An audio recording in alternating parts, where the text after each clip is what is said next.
Hello, sports fans, and welcome to Waco ISD Stadium for another exciting night of Texas high school football. Tonight, the Wolves of Timberview visit the University Trojans. I'm Lark Smith, along with Hal Harris, and a little explanation. The reason I'm in a sling is I lifted something a little too heavy. I detached a tendon, and on Monday, we got the tendon reattached. So that's why I'm in a sling, and everything's okay. Nothing hurts, and things are just fine. Now, let's get to the football field. These two teams basically tonight are playing for survival for a playoff spot in this district. That's right. Mansfield comes in with a 1-1 district record, and they desperately need to win another game to stay in the race. They're averaging about 45 points in district play, giving up about 25. While they do have a 2-3 record, two of those losses were by 1 point and 2 points. On University's side, tonight they're 0-2 in district. However, there's six teams in the district that are 1-1. So a win tonight would put them right back in the race with a chance to get into the playoffs further on down the road. Now they need to continue to have some long drives and this time score on those drives, because they had 6 drives last week inside, like 2 weeks ago, inside the 30-yard line that resulted in no points. Now they've also got some new players that have been added to their roster. A couple of brothers, Thomas Chandler and Marcus Chandler, along with another man named Larry Black, will be added to the roster to give them some additional depth. So I look for a good game tonight. All right, we'll see what happens. It's the Timberwolves versus the Trojans. It's right here on Waco ISD TV. 1964 graduate of A.J. Moore High School, which closed in 1971. The Waco Independent School District is very pleased and extremely proud to recognize the last football team in Waco Independent School District to have won a Texas State football championship. That team is the 1964 A.J. Moore High Lions. The Lions defeated the Jack Yates Lions of Houston 16-14 by kicking a field goal which they had never executed in any previous game that season. Joining us on the field tonight are some of the surviving members of that team, along with their family members. At this time, would you please give them a round of applause and show our appreciation for this great historic team, the Mighty Lions of 1964.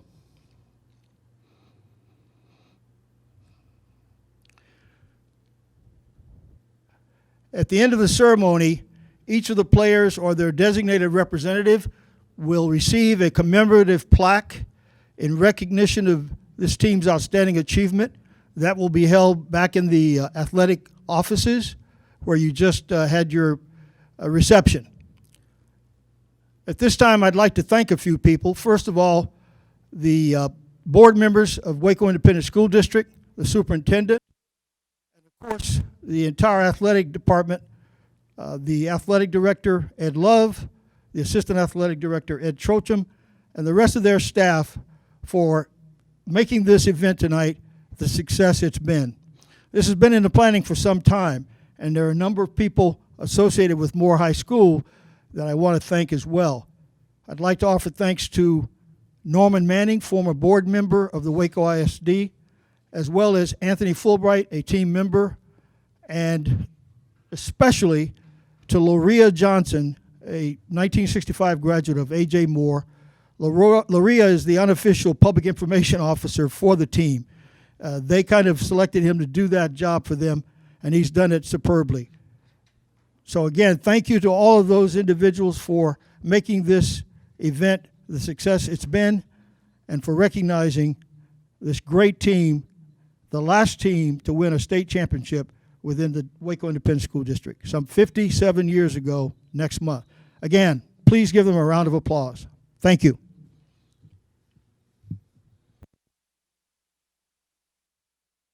We were so jealous.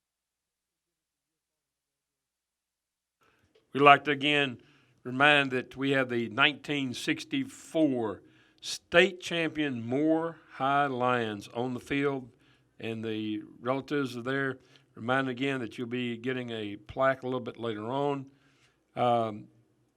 It's very difficult. A lot of people try for a state championship in the state of Texas, but this happened here at 1964 to the Moore High Lions, a feat that is still remembered today.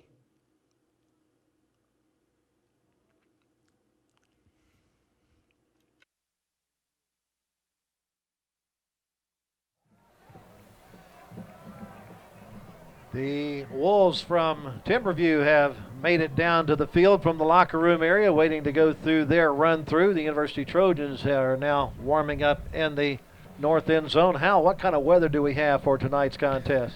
It's warm tonight, Lark, about 89 degrees. Absolutely no wind blowing at all.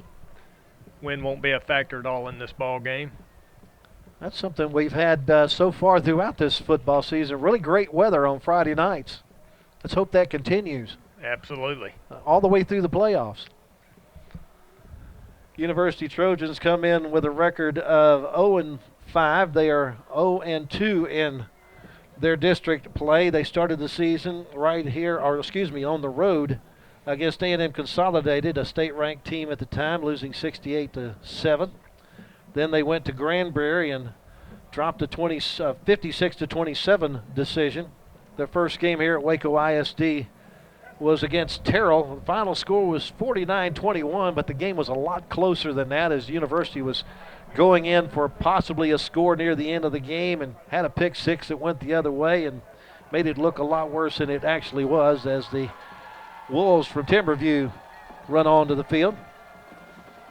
Then in the district opener at Joshua, University dropped a 45-27 decision, and then last week here at Waco, or actually 2 weeks ago at Waco ISD Stadium, because last week we had the bye week, but the Trojans lose to Cleburne by a score of 45-0. Meanwhile, here come the University Trojans through their run through.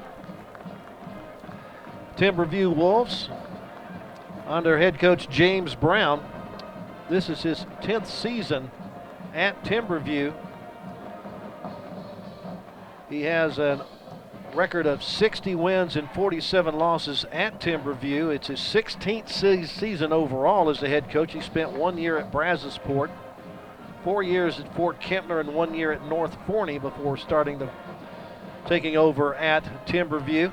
His overall record in his 16 or 15 plus seasons is 94-77. He's just the third head coach that Timberview has had coaching their football fortunes since they didn't start playing football in 2004. That was the first year of the program. Since that inception, the Wolves are 104-93-0. Matter of fact, their very first coach is a name very familiar to Central Texas. Terry Cron was their very first coach. He was the state championship coach at Mart and then moved on. Mark Walker, also a coach before James Brown took over.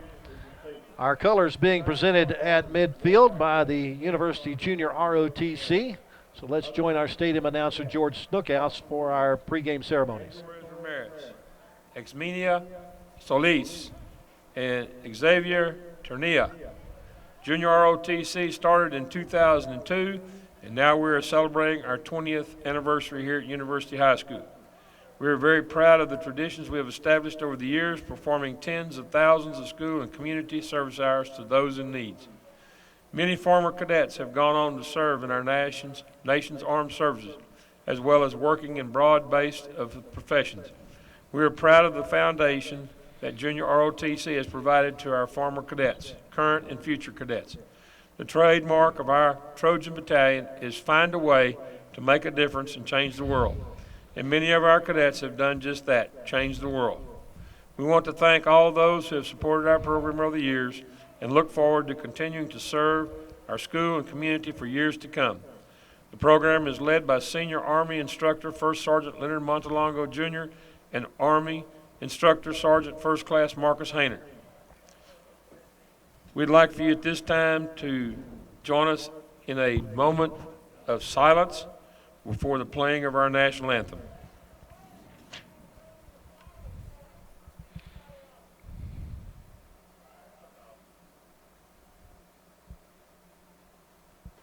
Thank you.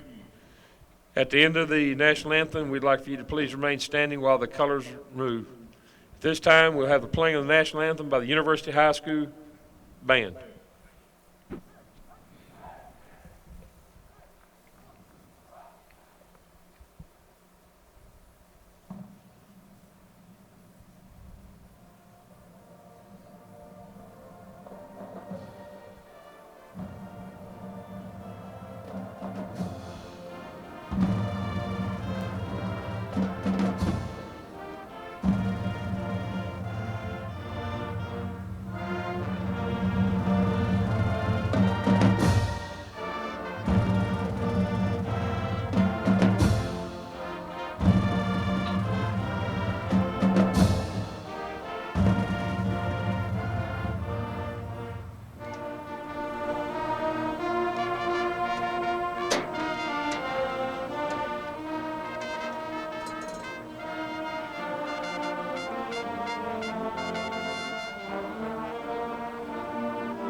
please remain standing as the colors removed from the field.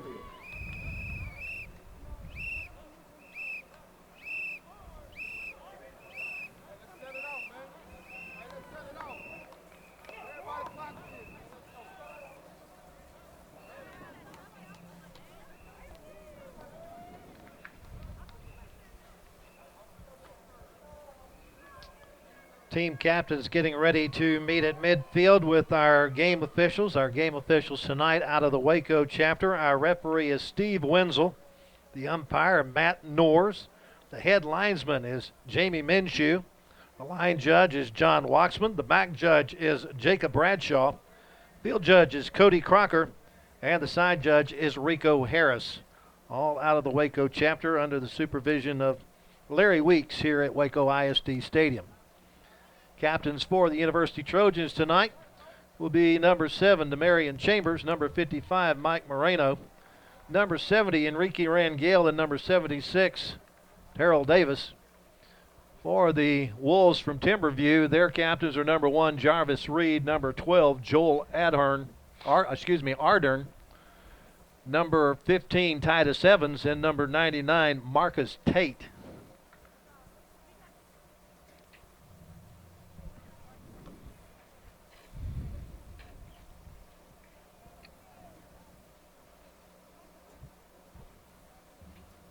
Steve Wenzel explaining the coin toss to the captains.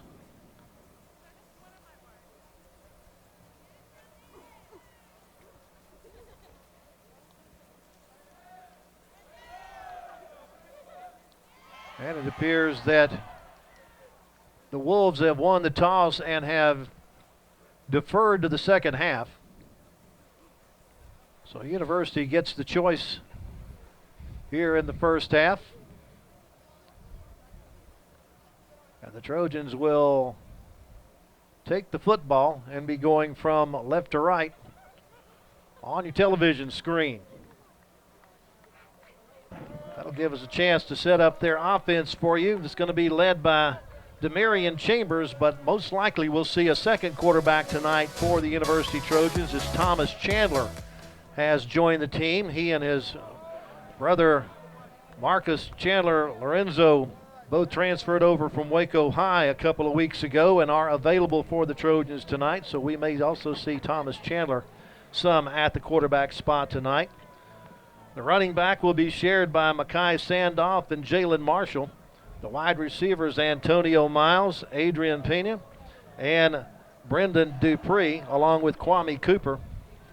The center, Mike Moreno. The guards are Paul Monreal and Enrique Rangel, and the tackles, Terrell Davis and Sebastian Cervantes. Back to receive the kickoff for University will be number 0, Makai Sandoff, and number 3, Jalen Marshall. Sandoff will be the one to the far side of the field, and he has been exciting on kick returns this year.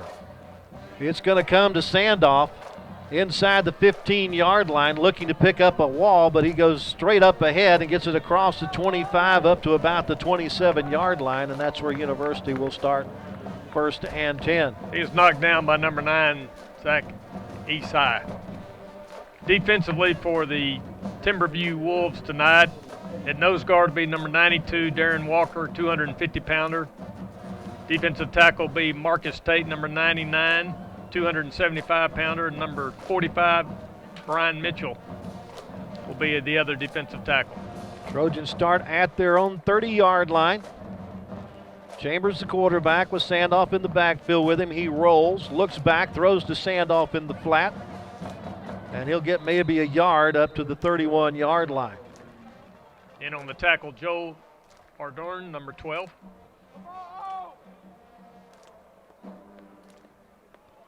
That's one of the few screen passes we've seen so far this year. Certainly is. Gain of just 1 yard on the play out to the 31. 2nd and 9. Again looking to pass, this time in the flat to Pena, and Pena is immediately buried. Jonathan Smith there to take him down.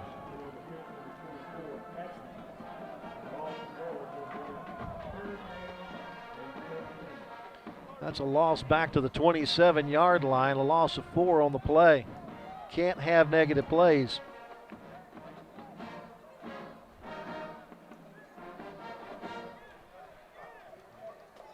Brings up a 3rd and 13.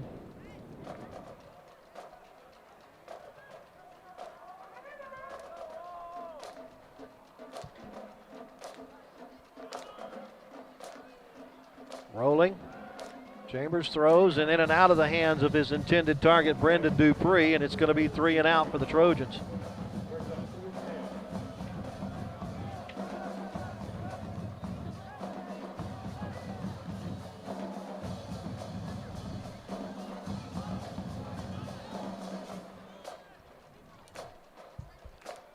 Back to receive the punt for Timberview is Braylon Jones, 5'11", 165-pound senior.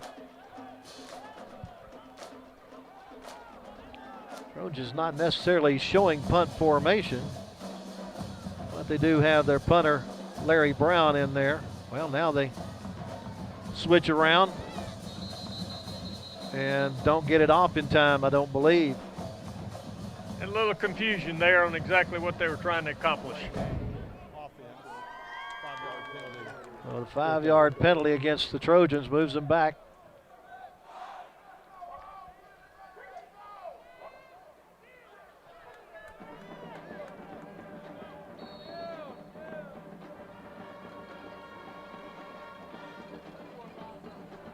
Back to the 23-yard line.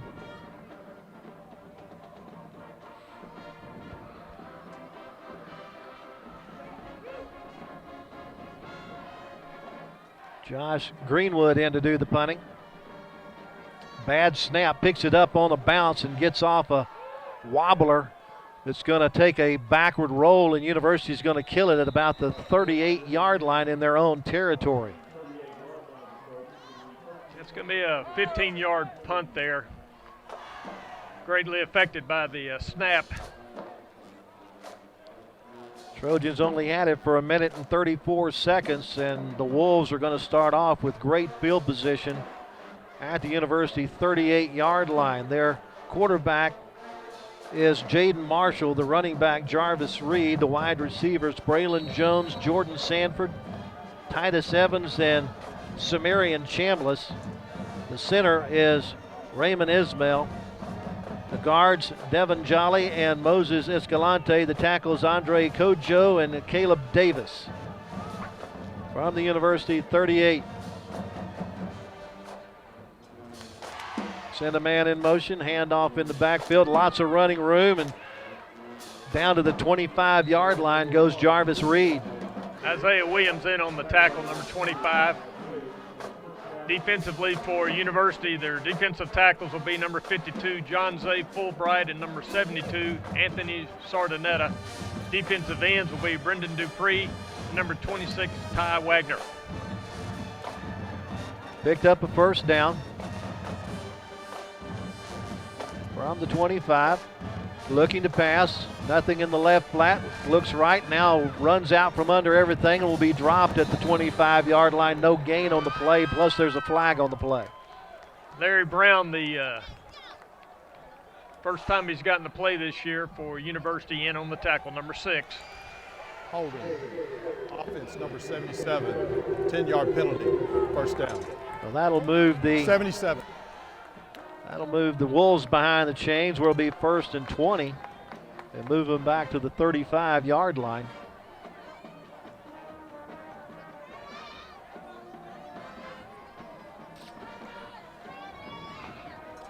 But it is 1st down and 20. 2 wides to the far side, 1 to the near side.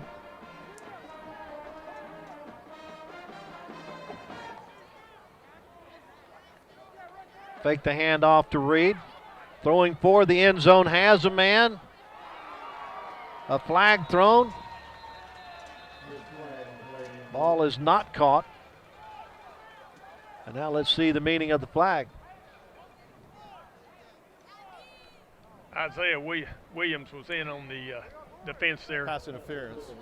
Defense number 25, 15-yard penalty, from the previous spot. Automatic first down. Well, move it down to the 20. Second flag against University. Most likely he saved a touchdown there by getting the penalty called. But it gives the Wolves new life. 1st and 10 at the University 20. 9:35 clock stopped here in the first quarter. No score just yet.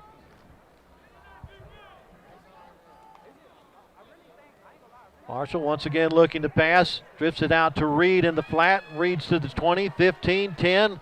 Cuts inside and bulls his way into the end zone for the touchdown. Well-designed play. He just had a little more speed than University on that particular quick out pass.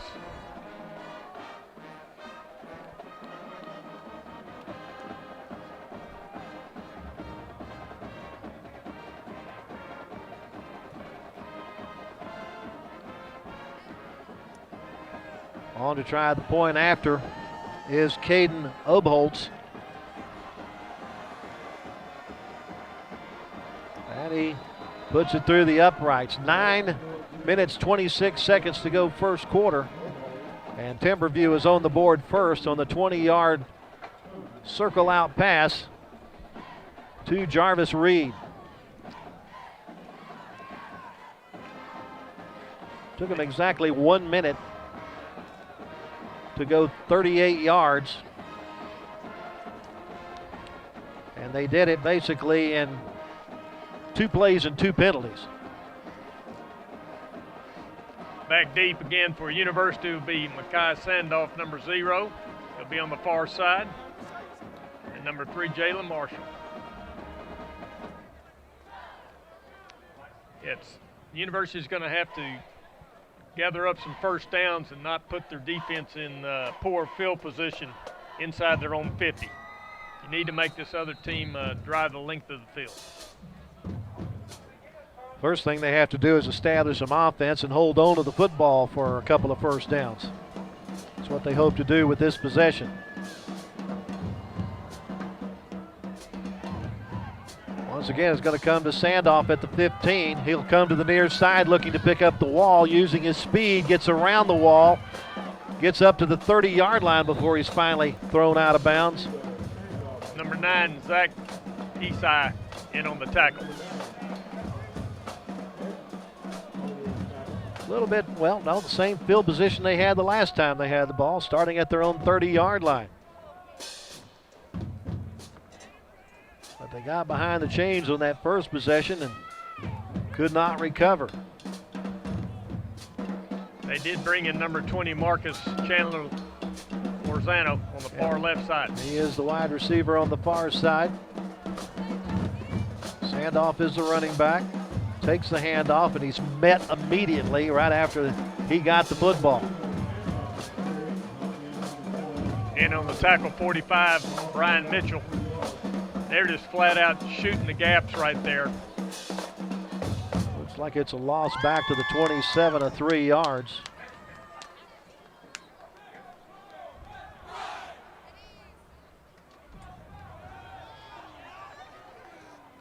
Second and 13.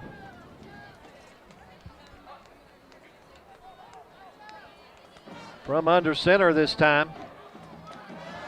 Chambers hands it off to Sandoff. Tries to cut back inside, nothing doing. Zach Esai in on the tackle, number 9. Just not a lot of room right now. Another loss on the play of 2 this time, back to the 25. Not used to seeing negative rushing yardage for Makai Sandoff, but he's unable to go anywhere on the first 2 plays of this drive. 3rd and 15 from the 25. Receiver at the bottom of your screen is Kwame Cooper. Now we have procedure called against University. For the play, offense, 3rd and 20 all the way back to the 20-yard line for the Trojan offense. 7:54 to go first quarter, and they trail 7-0.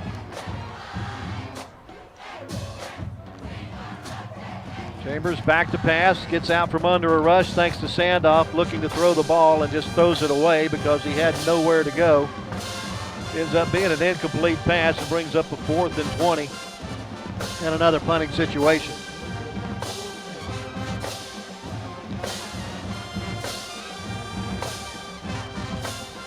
Back deep to receive this punt will be number 11, Braylon Jones. And once again, it'll be Greenwood doing the kicking. Had a bad snap last time, had to field it on a hop and got off about an 18-yarder. Not a great snap this time either, and it's partially blocked. Picked up at the 10-yard line and going into the end zone with it for Timberview is Zach Essie.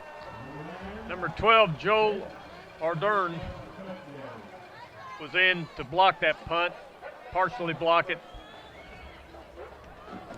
Rapid fire scoring here early in the first quarter for Mansfield. Just basically a 10-yard return on the block punt. Puts Timberview up 13-0 with the try for point to come. Bob Holtz kicks it through. So with 7:36 to go first quarter, our new score is Timberview 14 and University nothing. University's going to have to regroup immediately here. Refocus in, get that offense going. Can't let this get out of hand. They score on the turnover to take the 14-0 advantage. We haven't run a play on the Timberview side of the 40 yet. 7:36 to go first quarter.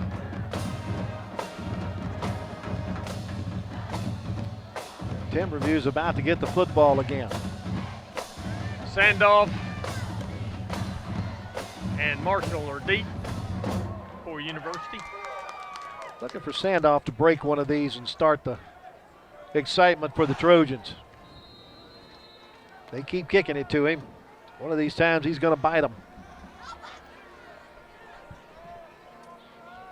Now they tee it up on the opposite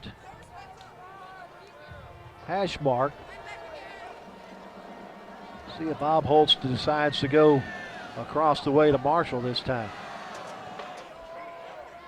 Once again, Sandoff gonna watch it or start to pick it up, and then it rolls out of bounds inside the 1. Now whether or not he touched it or not, apparently he did, and they're gonna give the Trojans the ball at the 1-yard line. Wow.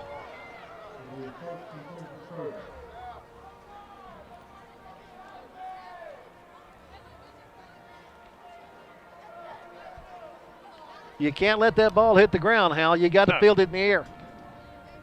No, the coach is asking him what his decision-making process was there. They're in a tough hole right now because they have struggled to push this team at all.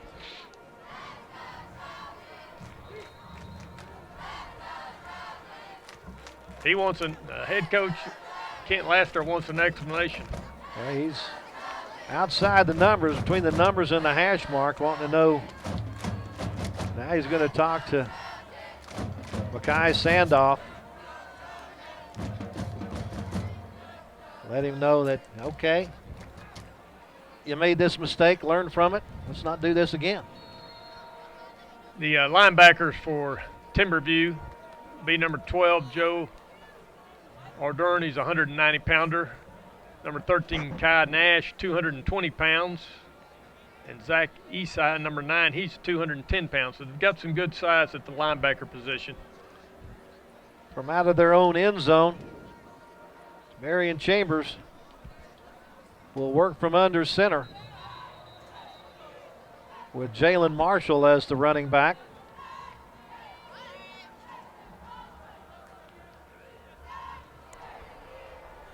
For the play, delay a game. Offense. Well, that's a half-yard distance penalty. to the What does goal. it matter? Yeah, that's all they're going.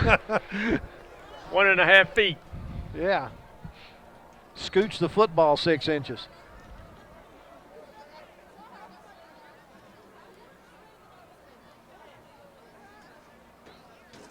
Sandoff gets out from under a rush, throws deep. Little interference as tried to get that out to Kwame Cooper. A lot of pushing and shoving. 21, Chan Anthony on the defense, but it's going to be on him. That's going to be a first down.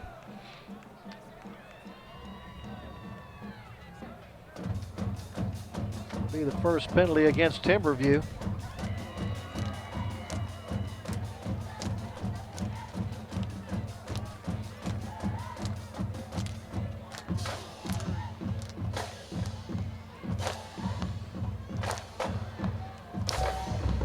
Pass interference, defense, penalties decline, first down. Say what? How can you decline the penalty and it be first down? He had to take the penalty. Not unless there was a catch there that I didn't see. Okay, well, that helped get him out of the hole, a desperate hole there. Let's see if they can get something going now. Yeah, apparently he did catch the ball. It's out to the 27-yard line. First and 10. So a 26-yard gain on that play. No penalty. Hand off to Marshall. Marshall coming around the right side. Not much there. Knocked down by number 2, Brandon Petit.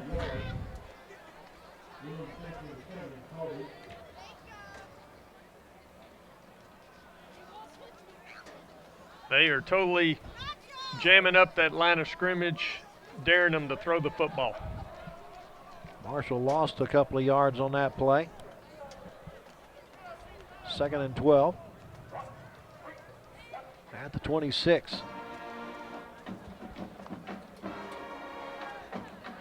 Chambers straight up the middle, has some running room with a cut outside, gets tripped up when he gets to the 40-yard line, but the best ground gainer of the game for Demarion Chambers.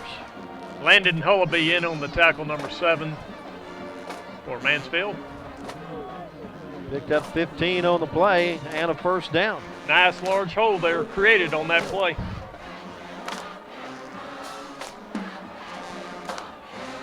New set of downs. Ball is finally across the Wolf 40 or the University 40-yard line. Straight up the middle goes Marshall. And Marshall has at least 7 yards up to the 47-yard line. Give him 6. Brandon Petit again on the tackle. They may have found something going straight up the middle. Well, they've been trying the edges up to now, but going up the middle right now seems to be the place to go. From the 47, from under center. Hand off to Marshall, and he's wrapped up as soon as he gets the ball. That's that big guy in the middle, number 99, that was all over him. Marcus Tate, 275 pounds. They're going to give him a yard on the play to the 48. Be 3rd and 3.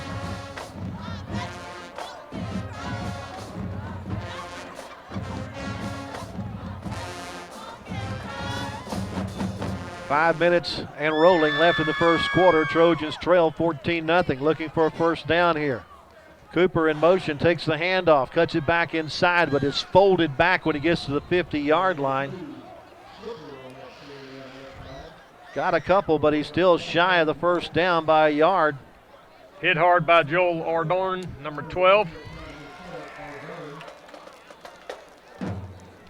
See what Kent Laster decides to do here at midfield, down 14 already. Getting late in the first quarter. And it looks like he's going for it. Out of the shotgun. Hand it off to Marshall, tries to bounce it outside. The blitzing linebacker stops that nonsense and drops him for about a 4-yard loss. Brought down by Kyle Nash, number 13. The ball goes over on downs with 4:08 left to go in the first quarter.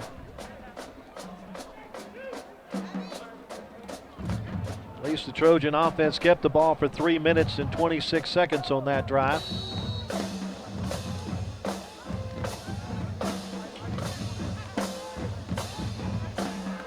Here comes the Timberview Wolves with a new man at quarterback. Number 14, Cameron Bates, running the offense now. Anthony Sardinetta knocked him down.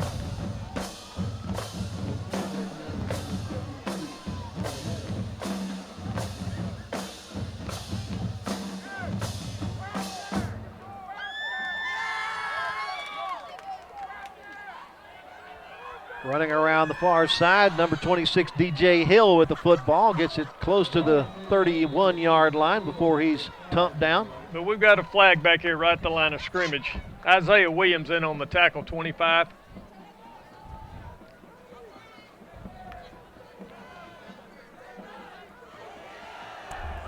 Holding. Offense, number 55. 10-yard penalty. Second down.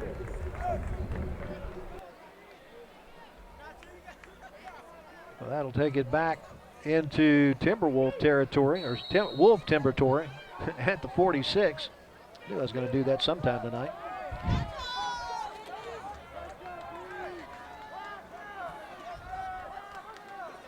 Second and 16. Bates throws in the flat. That's complete to Jordan Sanford. Sanford gets it back to the original line of scrimmage at the 47. Nice open field tackle by Larry Brown, playing safety tonight. His first start of the year. Third down and call it 10. From the University 47.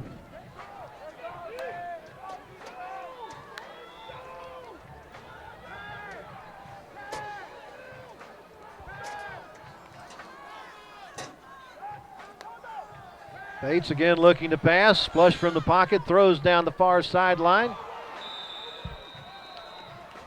And incomplete at the 15-yard line, intended for Titus Evans. University shot a couple linebackers, tried to blitz him, and it did rush him just a scooch.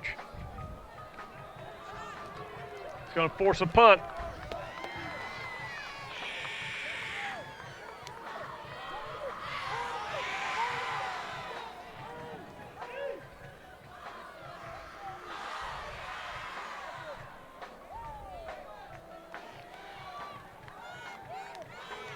First punt of the night for the Wolves. Gets it away.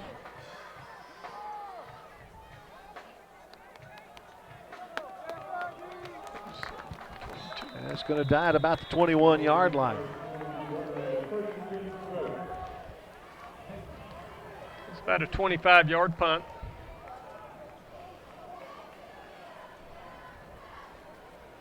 They didn't need much, just tried to get field position. They put it at the 22 in University's end of the field.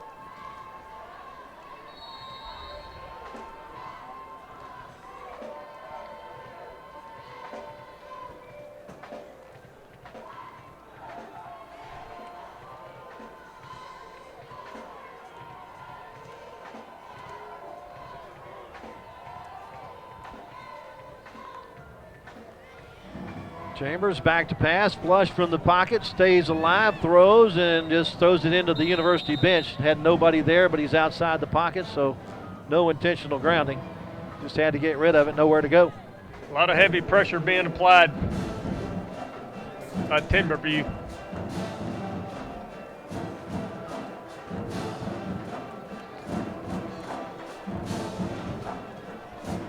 Right now, just 3 of 6 passing.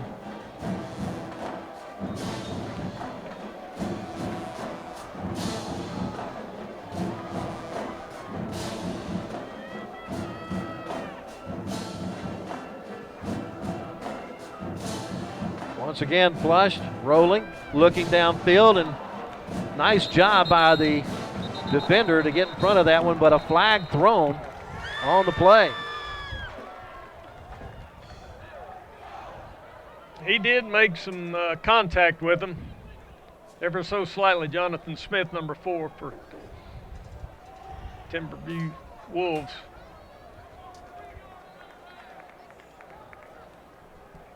Here it is again on replay. Did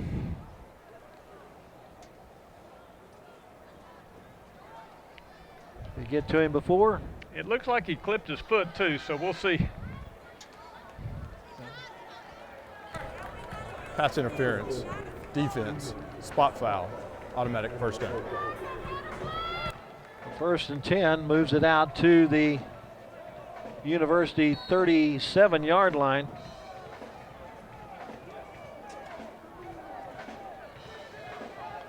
Pick up a first down by way of the penalty with 2:05 left in the first quarter. Trojans trail 14-0.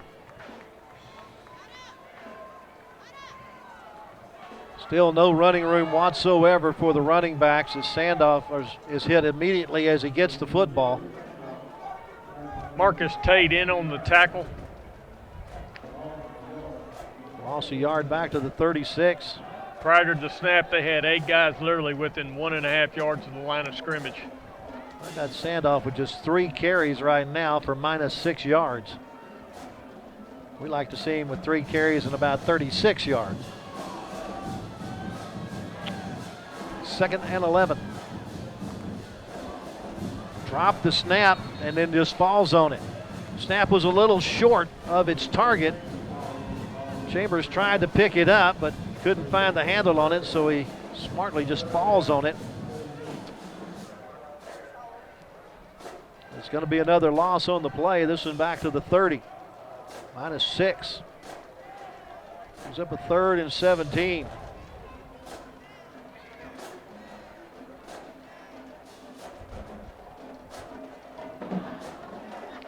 Kwame Cooper, the lone receiver on the near side. Chandler Lozano, the far receiver on the far side.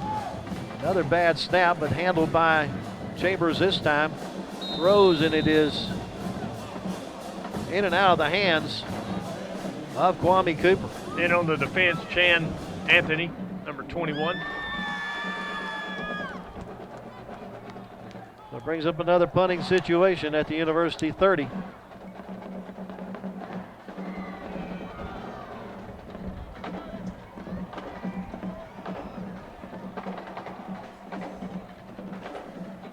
Greenwood in to do the punting.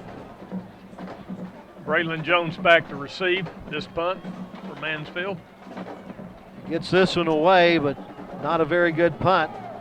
Takes a sideways bounce and goes out of bounds at about the 47-yard line in Timberview's end of the field. 29 seconds left to go, first quarter. Timberview with a 14-0 lead. That last punt was 23 yards.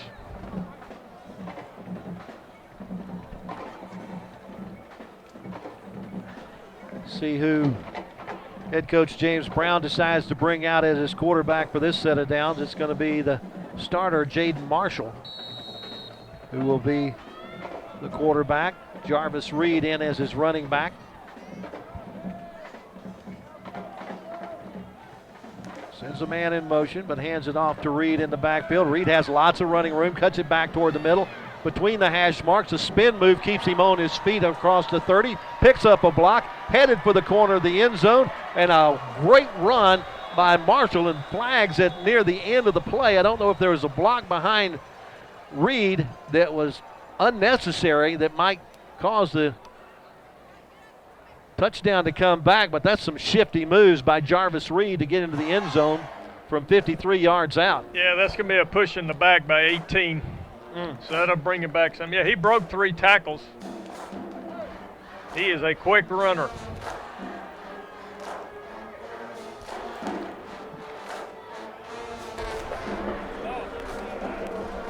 Block in the back. Return team. 10-yard penalty. First down. So it'll be 10 yards from the spot of the foul, I believe, which appears to be where are they marking the football? They marking it at the 10? No? It's going to get back to the 17-yard line, Lark. 17, so they marked it at the 7. Let's give Reed 30 yards or 33 yards on the play. And penalize them 10 yards, give them a 1st and 10 at the University 17.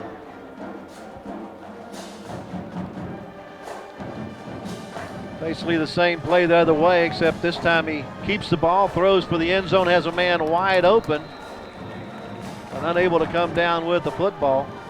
In on the defense, 22, Micah Henderson. I think that was Samarian Chambliss he was trying to get the ball to. Those jerseys right up, and it's hard to tell 10 from 18.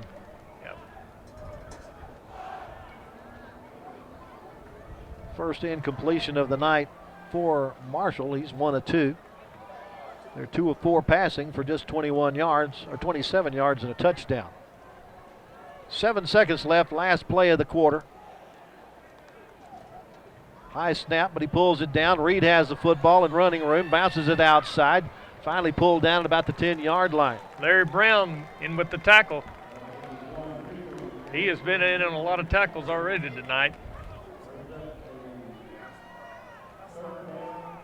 Reed picked up 7 on the play. And that ends our first quarter of play, and our score after the first 12 minutes is Timberview 14 and University nothing.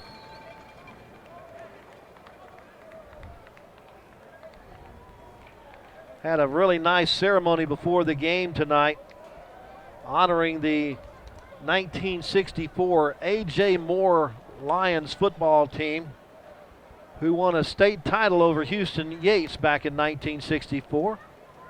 The last time that a Waco ISD team has scored a state championship. A nice job by the athletic director, Ed Love, the athletic department, to honor those surviving members of that 1964 A.J. Moore team. I would have been 11 years old back then, and I think I attended one of their playoff games. Not the championship game, but I think I attended one of their playoff games at Paul Tyson Field. I'm sure they were quite impressive.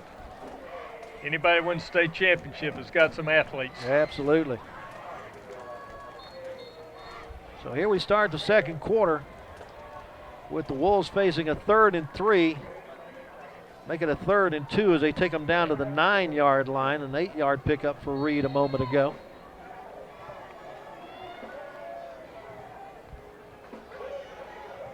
Reed has the ball again, waiting for blocks to develop, and now just waltzes into the end zone with the football for the touchdown from 9 yards away. Nice run there. Just kind of waited, picked his holes, and just barreled himself on in for the touchdown.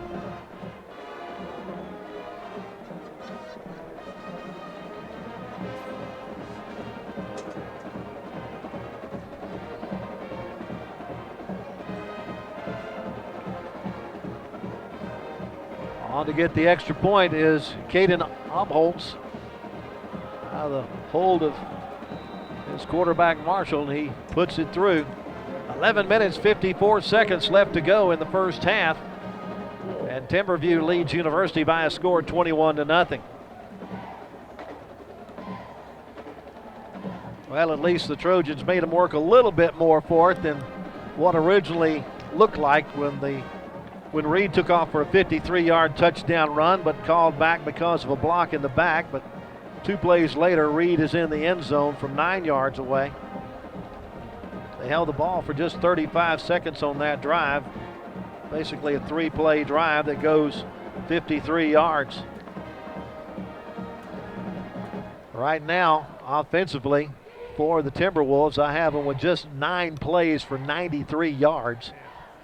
Whereas the Trojans have run 17 plays for a grand total of 33 yards. Kind of looks easy for the Wolves and kind of difficult for the Trojans right now. Malachi Sandoff, number 0 on the far side, along with Jalen Marshall, number 3, back to receive this kick.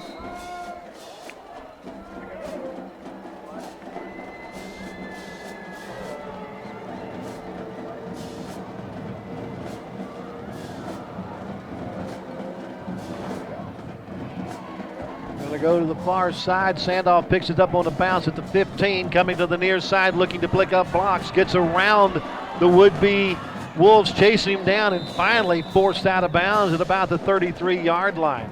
That was just pure speed there by Sandoff to get any yards out of that whatsoever. Isaiah Atkinson putting in a good lick on him.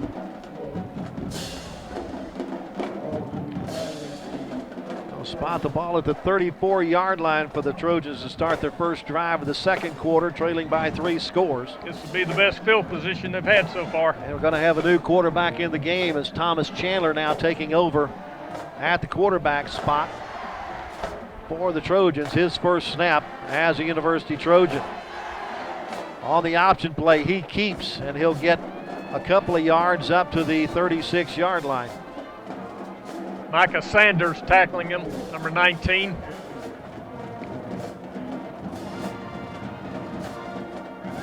Again, Chandler, a transfer from Waco High. He and his half-brother, Marcus Chandler Lozano, both joining the team this week after transferring over from the Lions.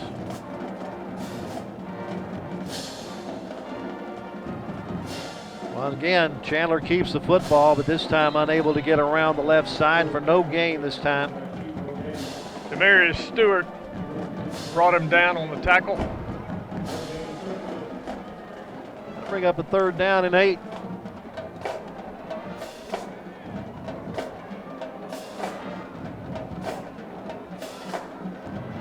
Be sure to stick around at halftime. We'll have the performance of the University High School Band under the direction of Archie Hatton IV.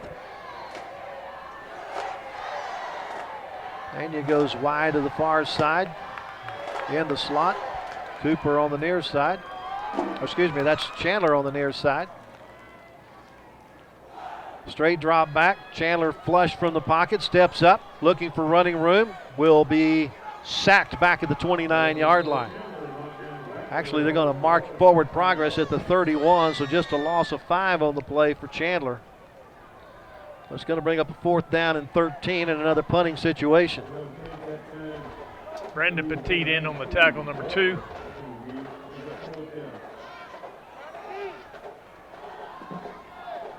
And right now, University not putting a punter back there. Now they run Greenwood back. Braylon Jones waiting for the punt. No snap, but a good pickup and gets off a roller that'll roll all the way down inside the 30, down to about the 26-yard line. 9:31 left to go in the first half. Wolves with a 21-0 lead in the football. 43-yard punt there.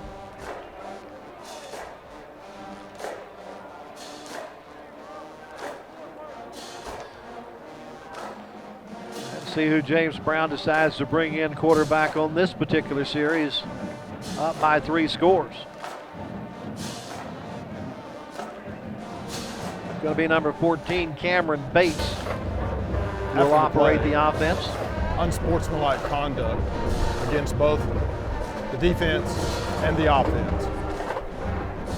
First down. Offsetting penalties for unsportsmanlike conduct. Ball at the 26-yard line in the Wolves' end of the field.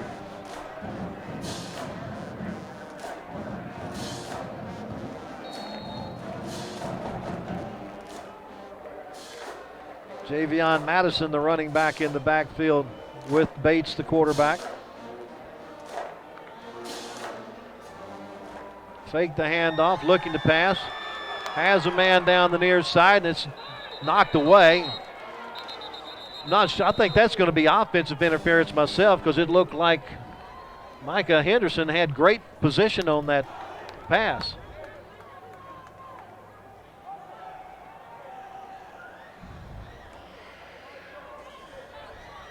See what the officials tell us.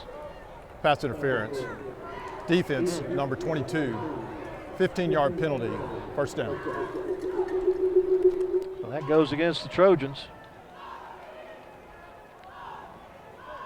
That was a tough play there.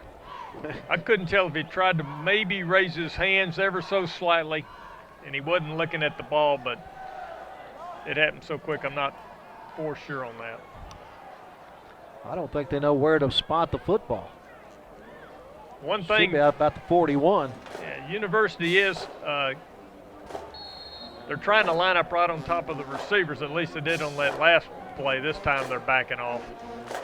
At least on this side, they're nose to nose on the far side. Bates gives it off to the running back, who's immediately dropped. That is DJ Hill with the carry. Anthony Sardinetta wrapped him up and just put him right down to the turf. Got a gain up to the 44, a gain of 3 on the play. Brings up a second down and 7. 76, Terrell Davis in at left defensive end.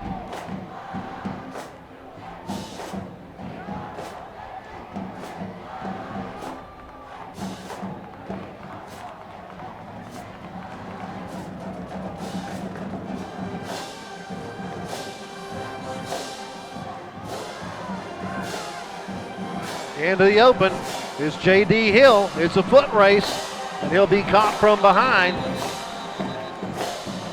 J.D. Hill gets loose for a big gainer. And another flag.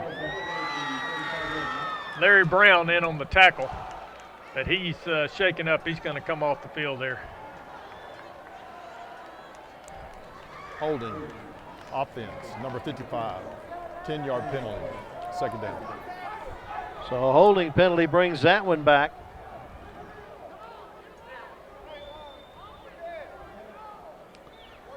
Fourth time that the Wolves have been penalized for 45 yards now. Brings up a second and 17. Moves it back to the 34. Isaiah Williams is going to be playing deep safety now, number 25 for Waco. Danny Boteo was in over here at the left cornerback position. Pass in the flat is complete to Chambliss. Chambliss takes it out of bounds at about the 40-yard line for a gain of 6. Micah Henderson shoving him out of bounds, number 22 for University.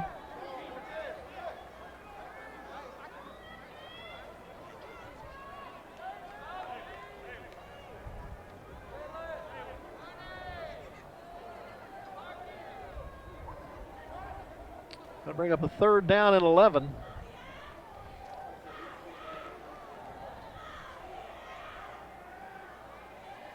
Play clock's already down to 7. As the officials took a while, they're going to reset the play clock because the officials took a while to get the ball set. And now looks like we may have a timeout called by Timberview. Let's coaching staff asking questions.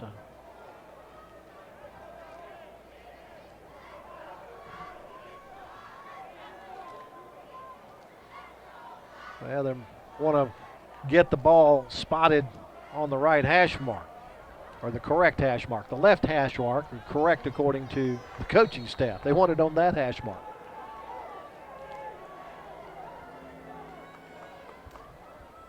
Third down and 11. University jumped offside, a free play, and Bates goes down, but it's going to end up being a 5-yard walk-off against the Trojans. Yeah, Terrell Davis, he just fired off a little too quick.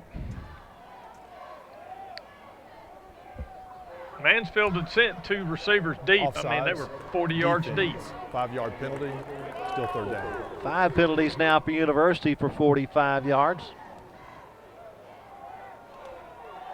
Brings up a third and 6 at the 45. They need to get across midfield to the University 49 to pick up a new series of downs. 8:07 left in the second quarter. Timberview on top, 21-0. Bates to pass, now decides to run with it on a design quarterback draw, and he's got lots of running room and finally forced out of bounds once he gets inside the 30. Isaiah Williams. Oh, now we got some extracurricular going on.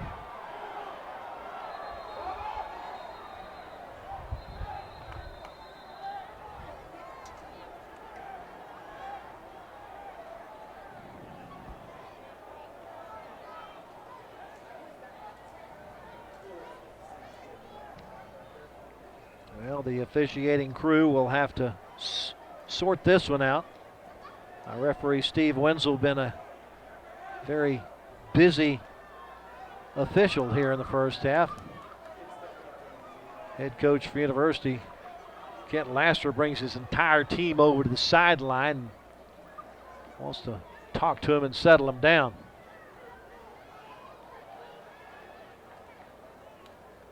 I see 4 yellow hankies on the far sideline, so just about everyone that can throw a flag threw one. Yeah, it was just a good tackle by Isaiah Williams. Then next thing you go, yeah, Isaiah may get a 15-yard penalty for pushing. I'm sure there were some words being said over there on the sidelines, but it was a good tackle. Can't let the words get to you. You got to show actions and not words out here. So we'll see if the unsportsmanlike conduct penalty or penalties results in anybody being excluded from the rest of the game.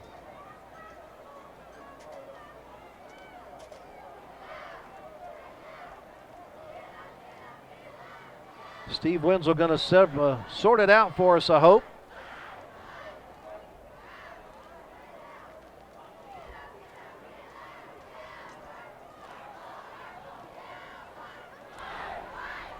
After the play, unsportsmanlike conduct against the offense.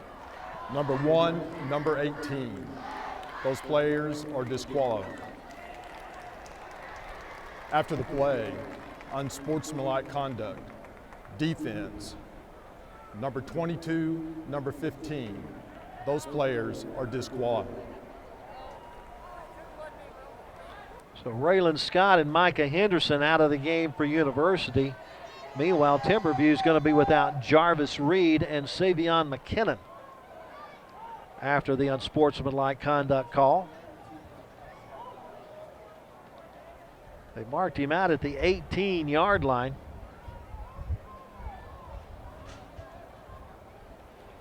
That was a 37-yard pickup for Bates on the play.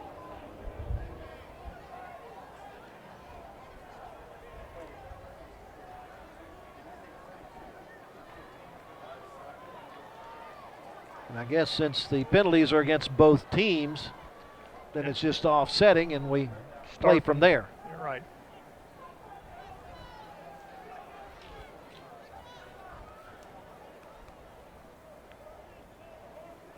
I'm trying to see if Larry Brown is going to go back in the game, number 6.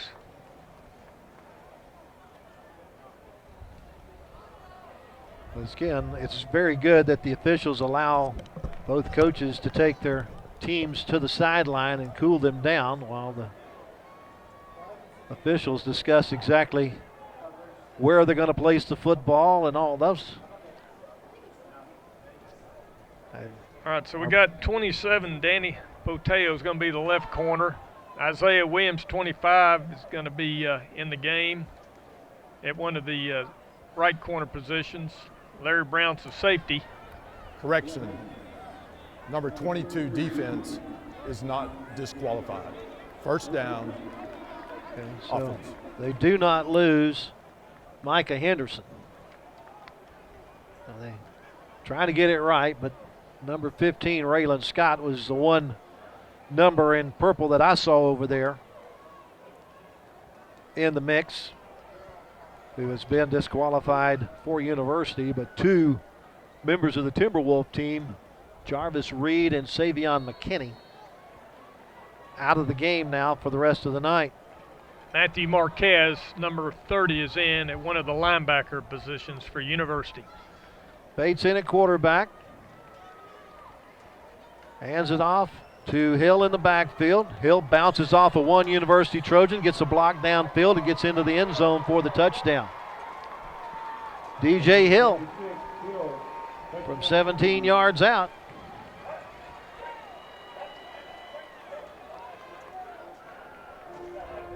University had a couple shots at him there. They just didn't wrap him up and bring him down.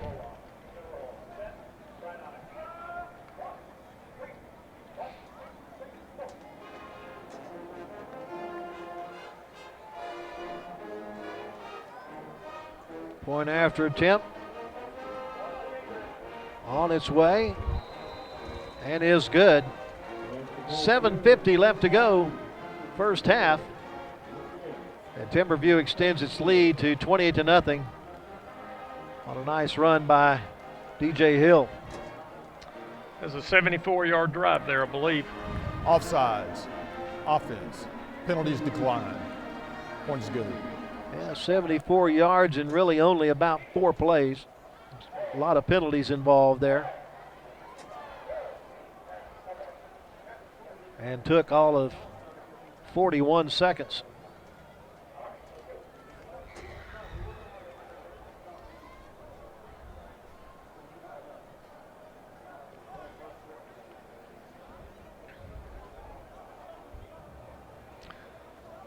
Well, we'll have Makai Sandolph. Jalen Marshall go deep again. Sandolph will be on the far end.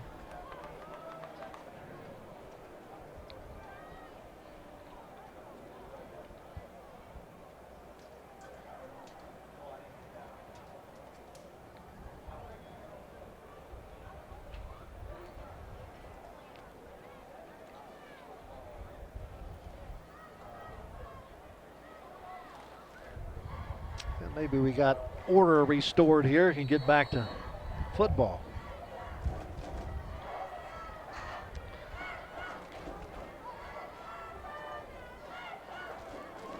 I think some cooler heads have prevailed. I really just saw some shoving, not much of anything else. Yeah. Play clock is rolling with just 5 seconds left as he steps it off. And they may get a delay of game penalty before they even get this thing kicked off. And sure enough, the clock has run out, but I don't see anybody blowing any whistles. No harm, no foul. Over Sandolph's head. He picks it up though. Now reverses or tries to reverse field, and he's cut down at the 13. Jonathan Smith with a shoestring tackle there.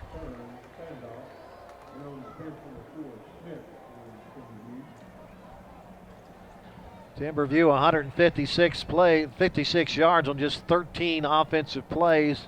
The Trojans with 30 yards on 20 plays. Offense needs to get something going here. Kent Laster has tried a couple of quarterbacks tonight. Going to bring Demarion Chambers back out as the quarterback for this series of downs with Makai Sandolph as the running back. Dupree in as a tight end on the near side. Hand off to Sandolph, slides a couple of tackles and then stumbles his way forward up to the 19-yard line. A gain of 6 from Sandolph. Landon Hullaby is the injured player for Mansfield, but he's jotting off now. That's the first positive yardage I have recorded for Makai Sandolph tonight.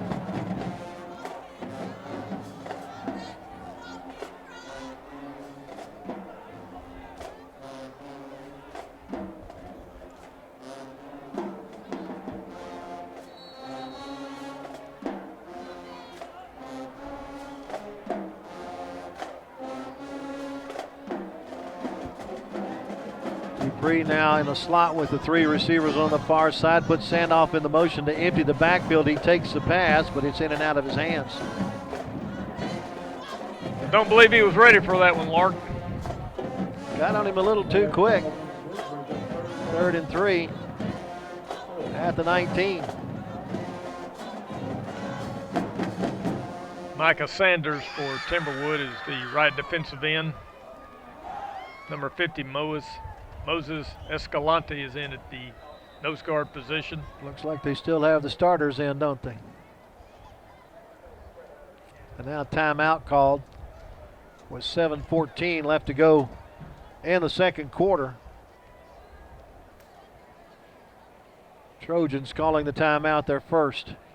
They've got 2 left. That's a critical third down coming up. They do need to convert it for a first down and give their defense a little rest.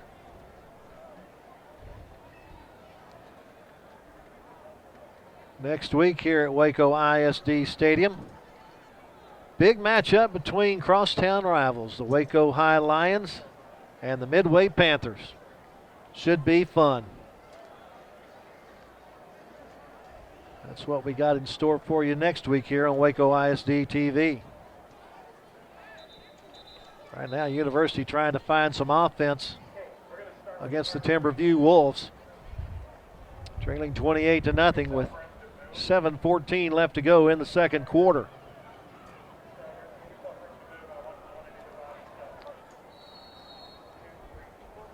Antonio Miles, the lone receiver on the far side.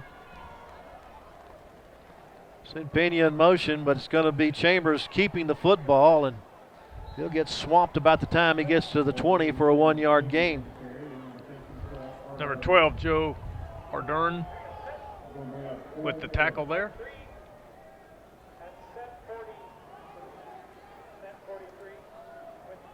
Chambers' third carry of the night for 10 yards. Back to receive the punt will be Braylon Jones at the 50-yard line. Josh Greenwood to do the punting.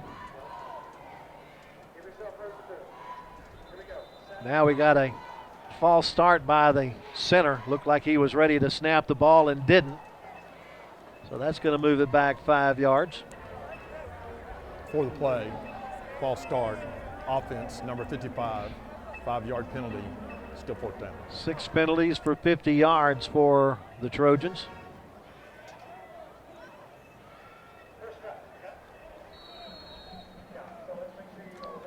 Landon Hullaby is about the 40-yard line for Mansfield.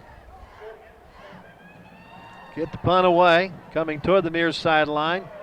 Unable to make the catch, but picking it up and running back toward the University goal line is number 11, Braylon Jones. And Jones gets it to the 45. And did I see a flag come in at the end of the play? Yes, I did.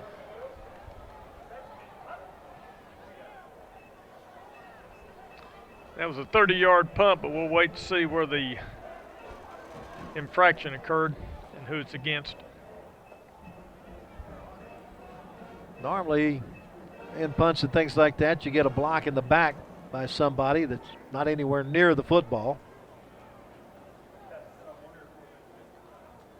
It looks like they're going to mark it off against the Wolves. Here's Steve Wenzel to tell us about it.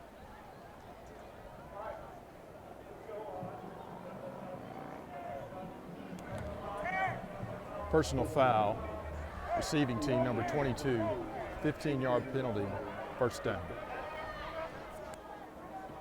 Well, 15-yard penalty will mark it all the way back to the Timberview 40-yard line. That's where they start with 6:23 left to go in the first half, up 28-0. Marshall in at quarterback, fakes the handoff, looking to pass. Flush from the pocket, has running room, and will take it out of bounds at about the 48-yard line. Dan Trail DeGreat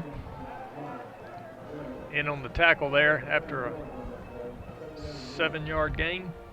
If they mark him at the 47, it's the 48.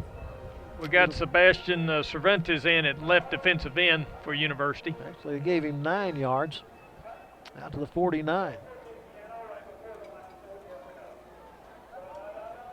So it brings 2nd down and 1.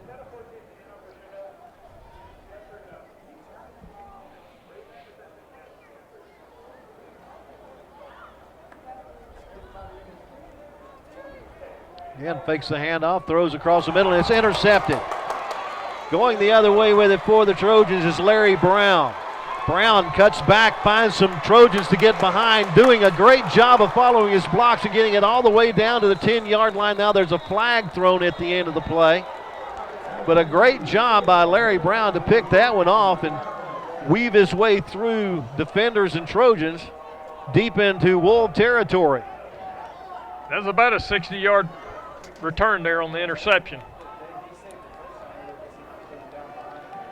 Well, that's a boost that the Trojans could use.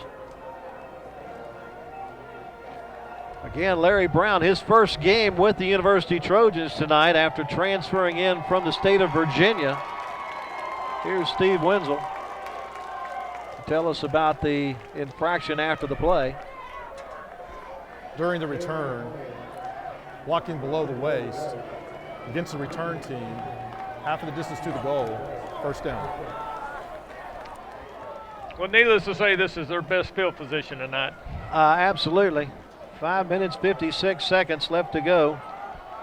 University has the ball at the Timberview 8-yard line. First and 10. Hand off to Sandoff. Wiggles through to maybe the 5-yard line, maybe the 6. We'll see where they spot it, but he got about 3 yards out of it. They'll take it to the 5 and give him 3.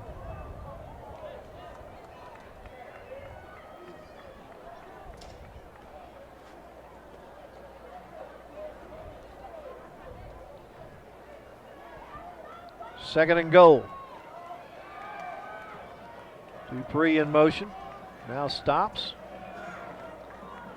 He'll be the receiver if he catches the football, but it just kind of gator arms that one. He had a touchdown all the way. That was a well-designed play. It really was. There was absolutely no defender out there. I could have sworn that their defensive end Holding. Offense number 76. thought he jumped off sides. 10-yard penalty. Second down. Well, that's all for naught anyway. With the holding penalty, going to move them back. But as hard as they've been crashing in on them, those outsides are open. If you just get behind that linebacker, and when they're crashing, there isn't anybody out there. Second and goal at the 15 now. With 5:26 to go in the first half.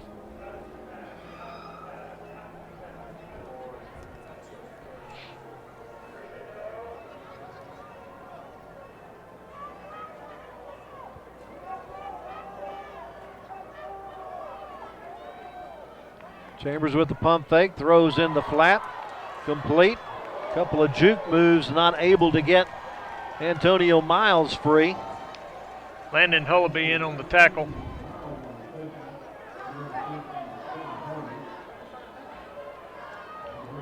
Helped out by Chancellor Anthony, number 21. Just 2-yard pickup on the play, brings up third and goal at the 13.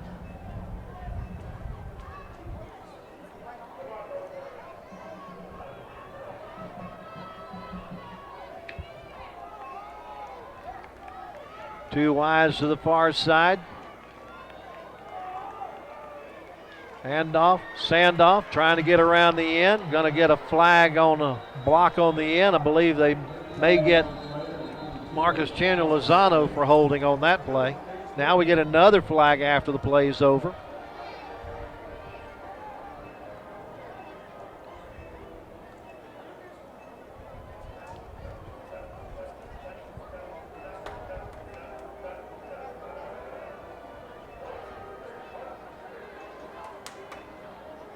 And another meeting of the guys in striped shirts. James Brown waiting for the decision as to if they ask him anything, what he wants them to do.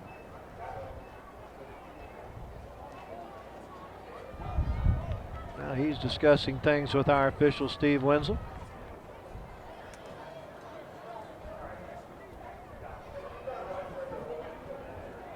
Well, with all the flags, it's kind of hard to get a rhythm in this game, isn't it? Yes, it is. Very difficult when the flags are flying all the time.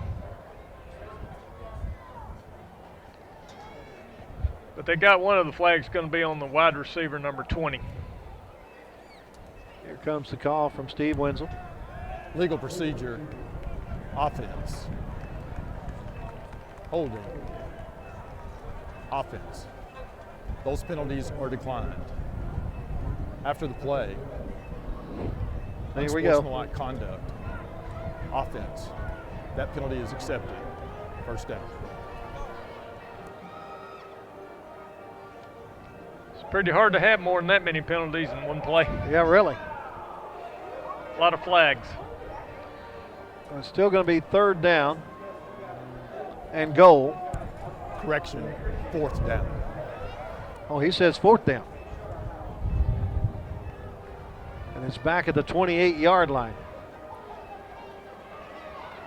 Under a rush, he just flings the ball and it's incomplete.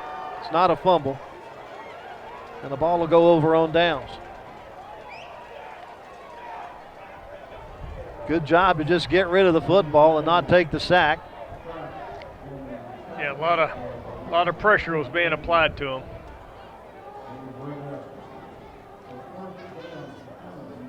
So 4:20 to go in the half. The Wolves have the football and a 28-0 lead.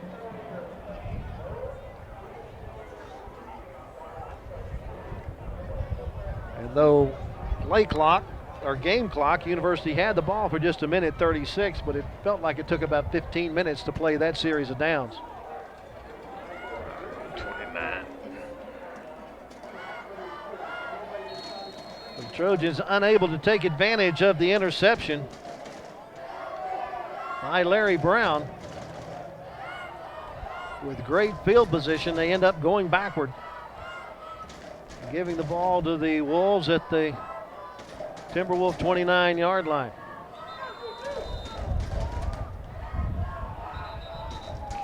Cameron Bates in at quarterback. We'll have J.D. Hill as his running back.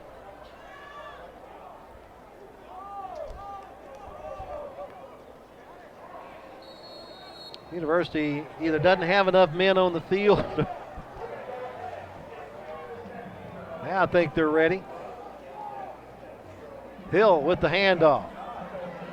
Running through Trojans outside the 40 up to the 44-yard line. Knocked down by 27. Danny Poteo.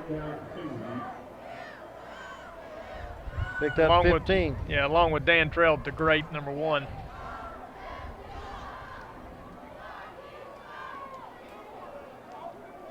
Hill right now, second leading ground gainer with 38 yards. He's back to pass. Bates gets out from pressure, throws across the middle, and it's complete. Catching the football is Chambliss.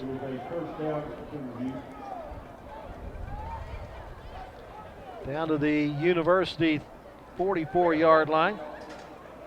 Gain of 12 and a first down.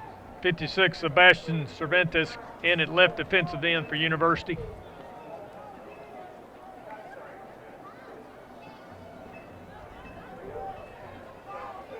Hill on the loose again, working a block downfield, has another first down. Larry Brown in on the tackle. Gets it down to the 33, a gain of 11 for Hill. And another first down.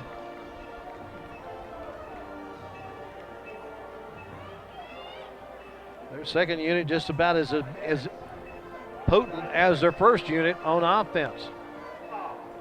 Bates brings down the high snap, rolls left, throws deep for the end zone, overthrown. Danny Poteo in on the defense. Trying to get that one to Braylon Jones.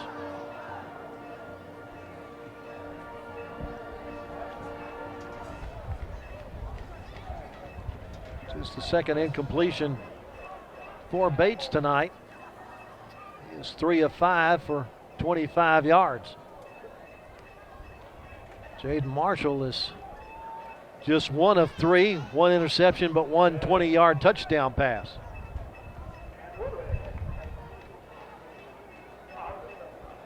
Bates with the handoff to a new running back. That is Javion Madison. Jalen Petty knocking him down, number 18. Madison takes it down to the 29 to the 30. There we go. Gain of 7 on the play for Madison. 3rd and 3.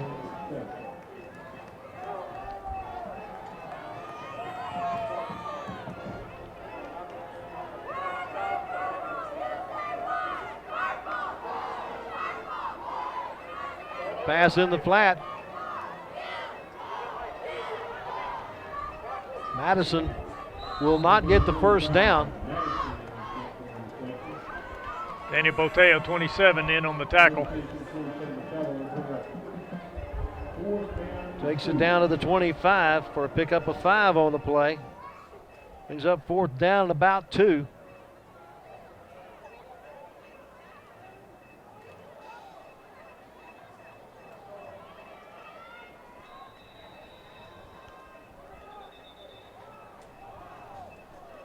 And now Timberview is going to call a timeout with 2 minutes and 2 seconds left to go in the half. They're on top 28-0. Looking to add one more before the end of the half. University, though, will get the football to start the second half because, I'm sorry, Timberview will get the ball though, because they won the toss and deferred, didn't they? We've got 11. He's either cramping or he's hurt.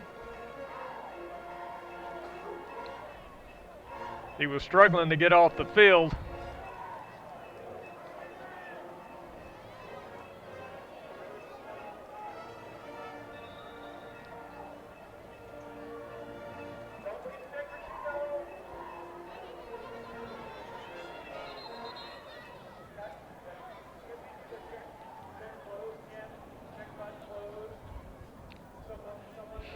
It's Brendan Dupree down on the ground right now.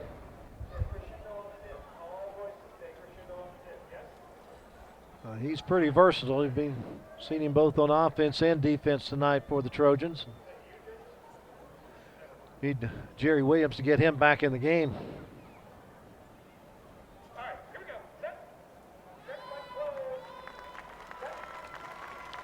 Timberview made the playoffs last year. Went 10-2. That's the best season that James Brown has had Timberview since he took over as the head coach. Again, this is his 10th season as the head coach at Timberview. Of course, Kent Laster in his first season at University. 4th and 2.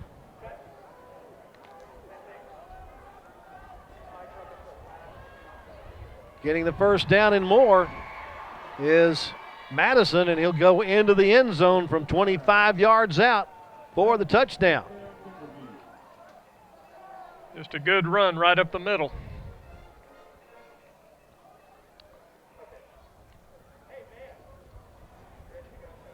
Madison's carried the ball just twice, but 32 yards and now the touchdown.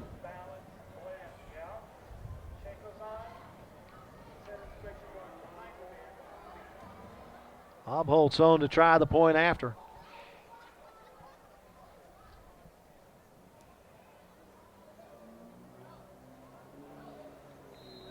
And it is good. 1:53 left to go in our first half. New score. He missed that one. He missed it on the right-hand side. Well, I could have sworn I saw both officials put hands up. I know they did, but I kept looking. I said, and they changed their mind. That's what I get for watching officials. All right, so he missed the extra point. 34-0 our score with 1:53 to go.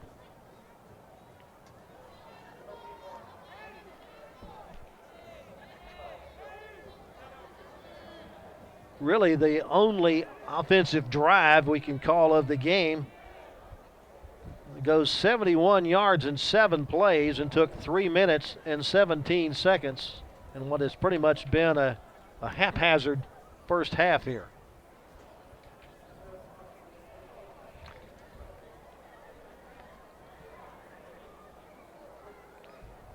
Okay, we'll have number 0, Micaiah Sandoff, and number 3, Jalen Marshall, back deep again to receive this kickoff.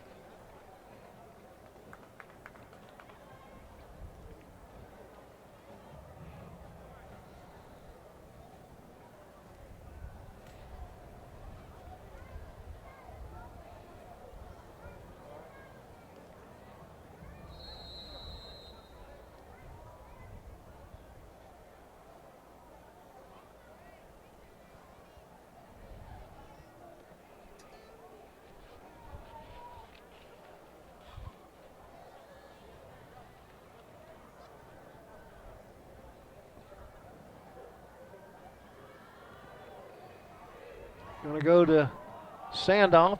Picks it up at the 9. Coming to the near side and brought down at the 20. Kai Nash in on the tackle there.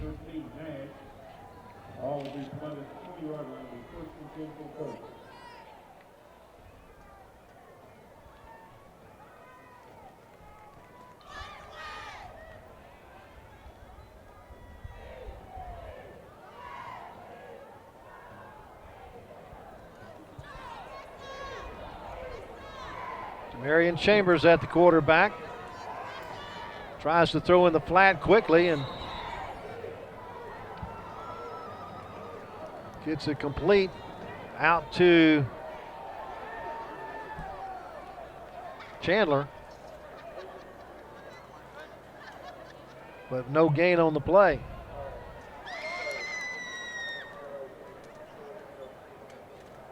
Second down and 10.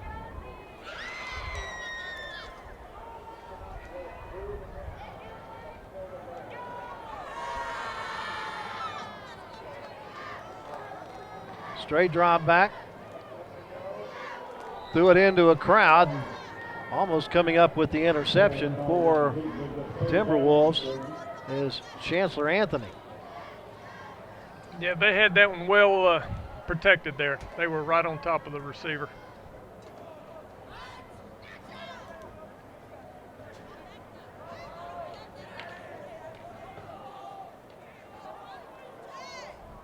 So third down and 10.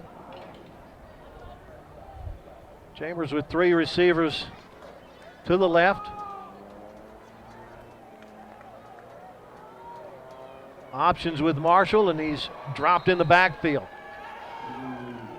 Kai Nash, 13, shooting the gap and on the tackle. Lost back to the 18. He's up a 4th and 12 in a punt situation.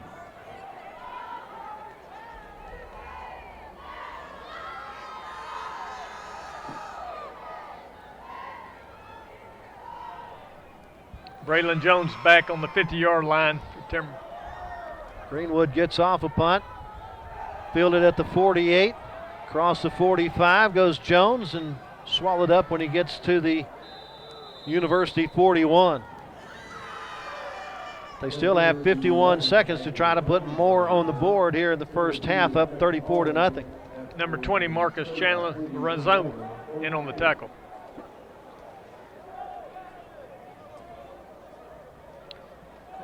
That was a 22-yard net punt. University ran 28 offensive plays in this first half, only have 38 yards to show for it. Right now, the Timberwolves have run 19 offensive plays for 235 yards. And they got another one coming here. Marshall on the run is going to run out of bounds with it. Take it out of bounds at the 36-yard line, a gain of 5 on the play. Forced out of bounds by Jalen Petty, 18 for University.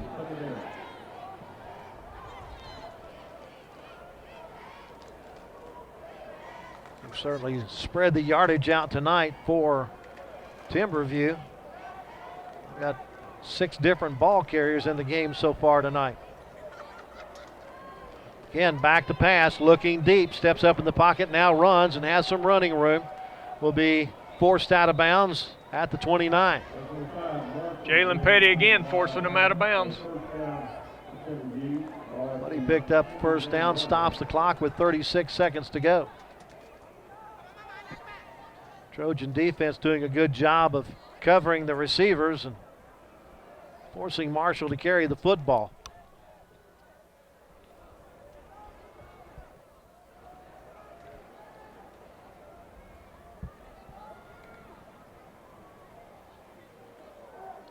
Pass in the flat to Hill. Hill slides a couple of would-be tacklers, heads for the end zone, and he's in from 29 yards out.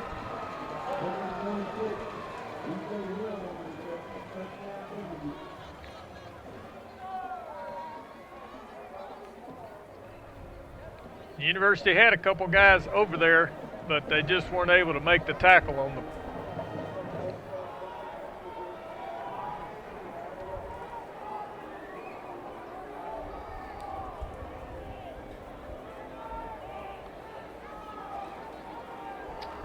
Try for point to come.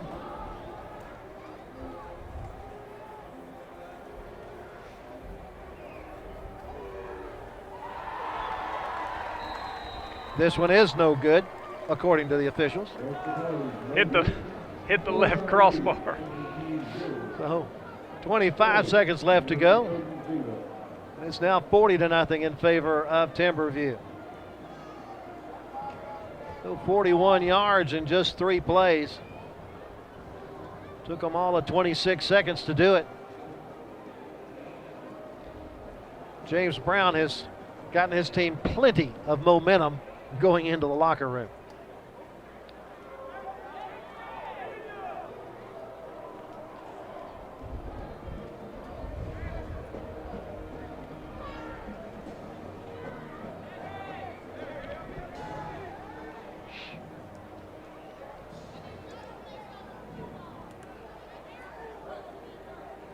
Kent Laster keeping his team on the near sideline, trying to make sure he's got the right return guys out there, the right.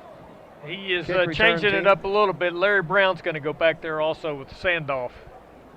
Larry's going to be on the far end, number 6. Okay. Mackay will be over here on this side. Well, let's see if there's any dipsy doodle on this. They've been kicking it to the receiver to the left of the offensive approach, which would have it go to Brown here if he continues to do that. And it will come to Brown at the 11. Reverses field and is stopped at the 15. Jonathan Smith in on the tackle. You got to just keep running when you get the kickoff. You just got to run straight ahead. You can't reverse field. There are too many guys on top of you. Have to agree. So with 20 seconds to go, Trojans trailing 40-0 at halftime, have the ball at their own 15-yard line.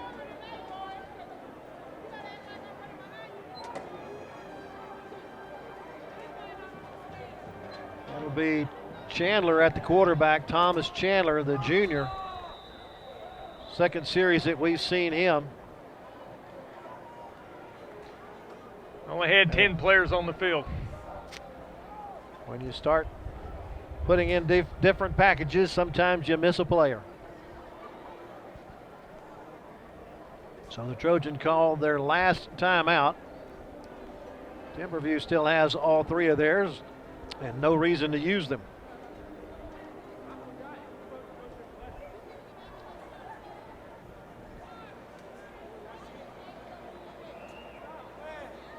Trojans next week are on the road at Burleson.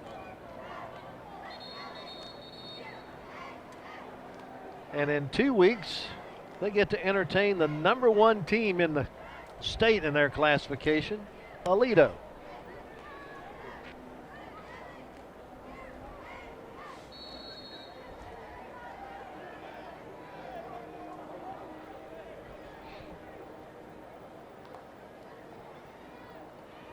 It's Chambers at the quarterback who keeps the football, comes to the sideline, stays on his feet until he falls forward to the 20-yard line to pick up a 15 on the play.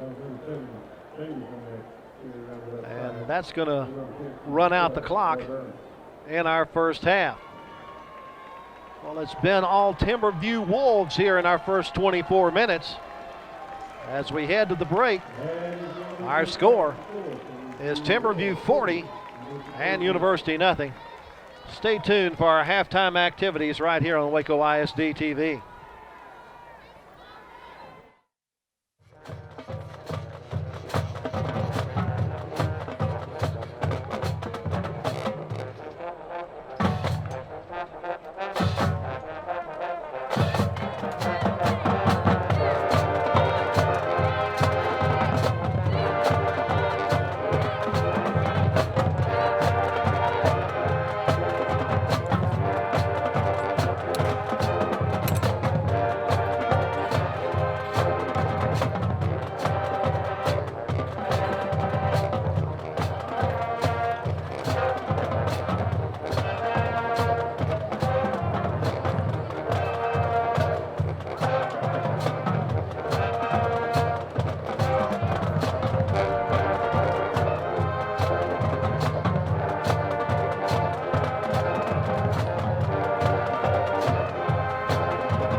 Our beautiful highlighters led by alumnus is Loana Lopez.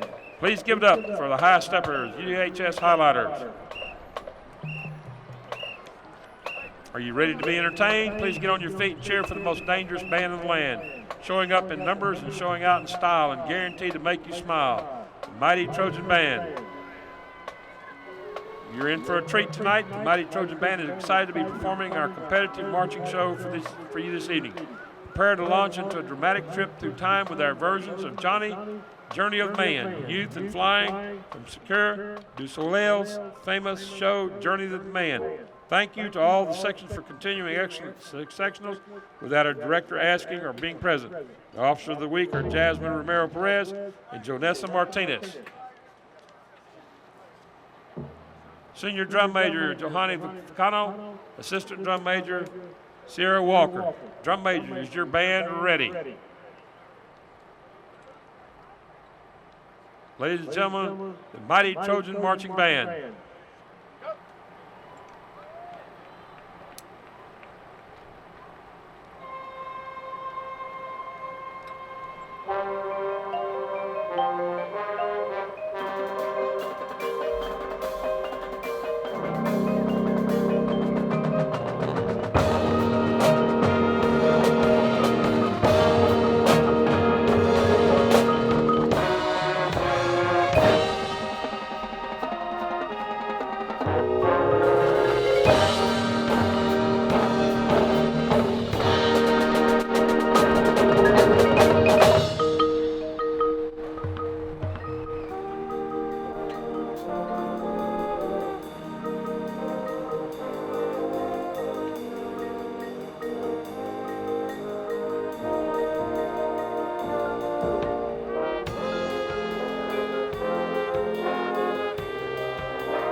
Directors of the University High School Bands are Head Band Director, UHS Cluster Lead, Mr. Archie Lee Hatton IV. Hope you enjoyed our halftime activities here at Waco ISD Stadium. University Trojans gathered in their inflatable, getting ready to return to the field for the second half of action. And Timberview Wolves have already made their way to the bench on the far side. They lead the Trojans by a score of 40-0 at halftime. Hal, give us some first half stats, would you please, sir? In the first half, University had 3 first downs. Timberview had 14. Total offense for University, 43 yards, 18 rushes for 20, 5 of 11 in the air for 23 yards, 1 turnover, that being the block punt, 7 penalties for 60 yards, and they possessed the ball for 13 minutes and 47 seconds. Mansfield had 23 offensive plays for a total of 280 yards, 13 rushing carries for 201 yards, 6 of 10 in the air for 79 yards. There was 1 interception, penalized 5 times for 60 yards, and had the ball 9 minutes and 13 seconds. The leading rusher for University in the first half was their quarterback, Demarion Chambers, 5 carries for 13 yards. And the leading receiver was Kwame Cooper. He caught 1 for 26 yards. And Timberview will get the ball to start the second half as they deferred after winning the opening coin toss. So they get a chance to possibly add to their lead, see what James Brown wants to do as he gets prepared for the rest of the district schedule. Up 40-0 at halftime. See how much he gets his reserve units into the game. Trojans just need to find some offense. Need to run a sustained drive somewhere during this game.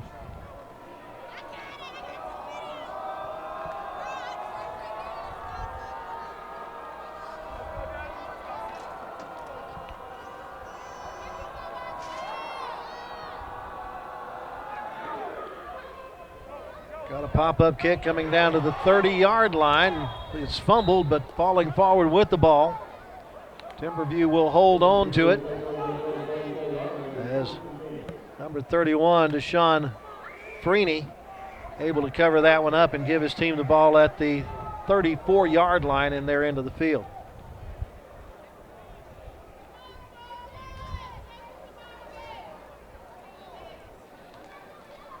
See which offensive unit comes out. They'll start off with the backup quarterback, Cameron Bates, number 14 at quarterback.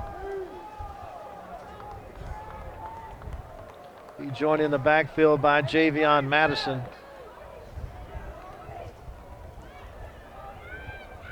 Actually, that's DJ Hill, number 26, who gets the handoff, and Hill is hammered when he gets across the 40 to the 41. He pays for a 7-yard gain. Larry Brown in on the hit. Larry Brown's a nice addition to this University ball club. His first game as a Trojan tonight after transferring in from the state of Virginia. He's already got an interception this evening. 2nd down and 3.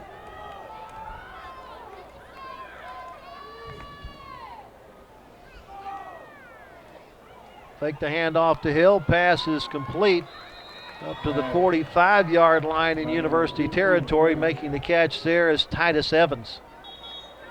Ty Wagner in on the defense. He's a little. Mark it at the University 45-yard line. A gain of 14 on the play.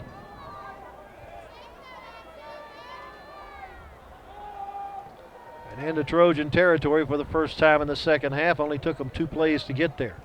That'll be Isaiah Williams, number 25, not 26, coming off the field. Chambliss the wide out to the far side. On the near side, it's Evans.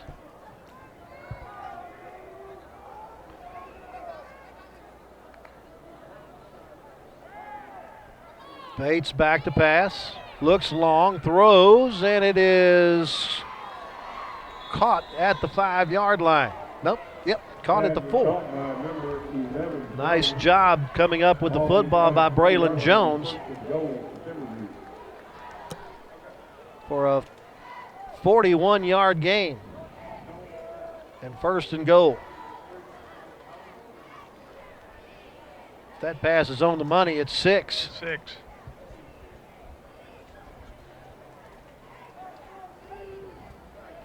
Checking in at the H-back spot is Brian Mitchell, number 45. And a whistle before the snap. False start. Offense, number 45. 5-yard penalty, 1st down. Well, brings up 1st and goal and backs it up to the 9-yard line. Just gives them a little bit more room to operate. Enrique Rangel and Anthony Sardinetta are the defensive tackles. Terrell Davis, 76, is one of the ends. And Brendan Dupree is on the right side, defensive end. Madison is the setback in the pistol behind the quarterback. The keeper for the quarterback. And Bates will take it down to the 5-yard line, a gain of 4. Dan Trelder, great, knocking them straight down to the ground on a great tackle. So he got back 4 of the 5 yards they lost in the penalty. 2nd and goal from the 5.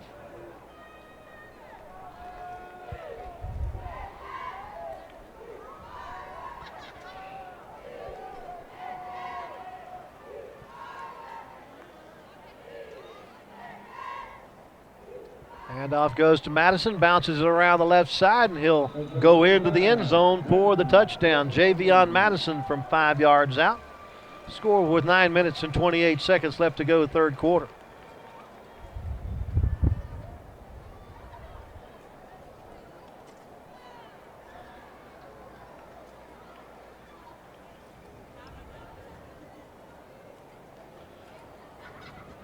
Five plays, 66 yards.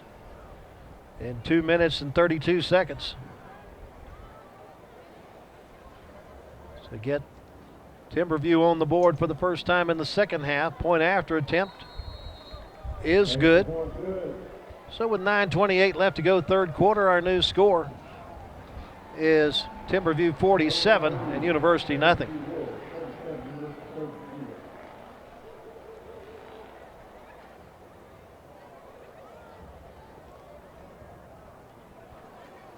But that wasn't the start that they wanted to see here in the 2nd half. They were hoping to stop him immediately and gain possession of the football.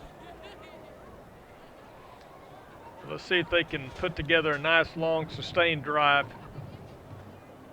and get some positive momentum going for them here in the 2nd half. Be interesting to see who will be the quarterback to start this 2nd half for University. Either Demarion Chambers or Thomas Chandler. Chandler has not had that much experience in practice with the Trojans to this point in the season, but has seen action in the game. Sandoff will be the receiver to the far side of the field.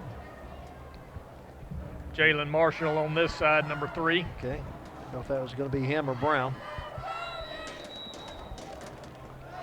Getting ready to kick it away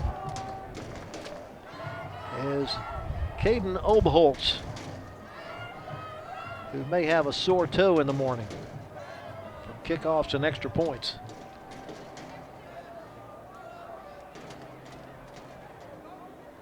Once again, the play clock is down to 2-1.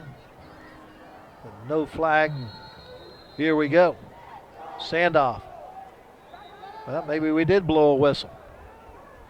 And gonna mark it back 5 yards for delay of game. Kicking team, 5-yard penalty, free kick.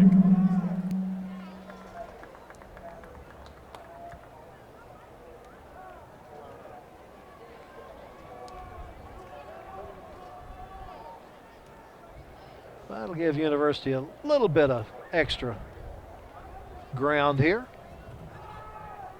Now they'll have to kick it from the 35.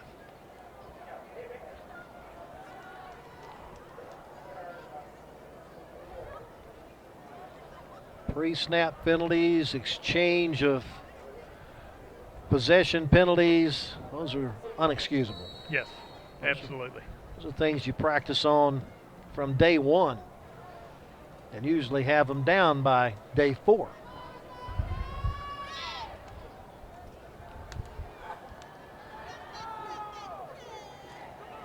Sandoff runs up, picks it up, well, tries to pick it up at the 25, gets away from a couple of would-be tacklers, looking for the wall with some nice juke steps, finally gets grabbed by the waist and hauled down at the 35-yard line, and now we got a flag coming from the far side of the field.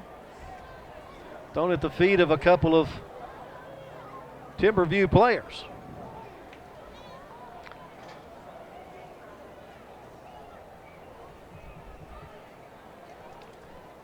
This may be offsetting penalties. They both kind of just swung their arms at each other from both sides. 16, Antonio Miles is going to be charged for University. I don't remember. Well, I'm sure Steve Wenzel will remember and let us know. At least one of the officials will tell him.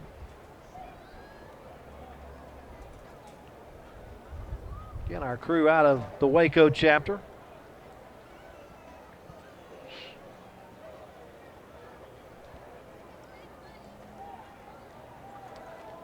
Tell us all about it, Steve.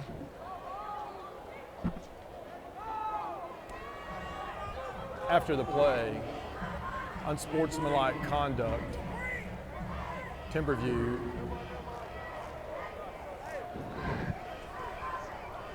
number 36. Unsportsmanlike conduct, University, number 16. Those penalties offset. Both players are disqualified. First down, University. Well, that's now 3 players disqualified for Timberview and 2 for University. And University has the ball first down and 10 at their own 30-yard line.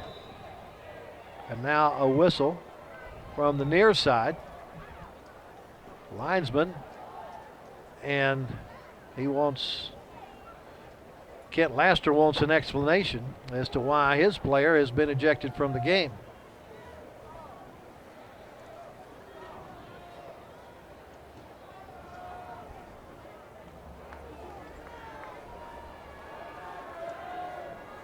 Get Nicholas Porter coming into the game for Antonio Miles. Again, Miles disqualified, so Porter takes over at the wideout spot.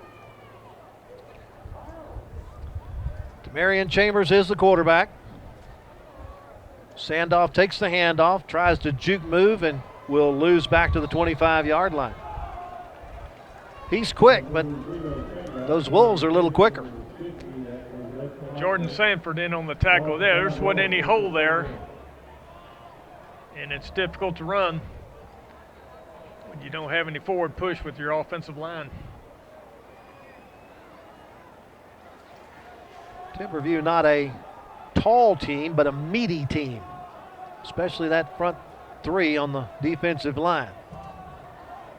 Kind of like Big Bad John, large at the shoulders and narrow at the hips. Empty backfield for Chambers. He's just going to try running up the middle, and he runs right into Kaya Nash and gets no gain.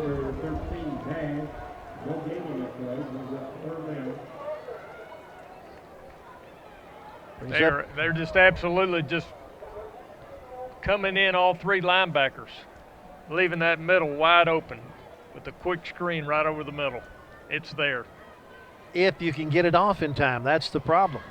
Those linebackers get there before you can even see the receiver. They're a very quick team on defense. They are. So 3rd and 15 from the 25. They stack the defensive right side. Chambers back to pass, under a rush, gets rid of it, and it's incomplete. Had a couple of receivers there. A little too tall for one and a little too short for the other. The one that was too tall for was Adrian Pina.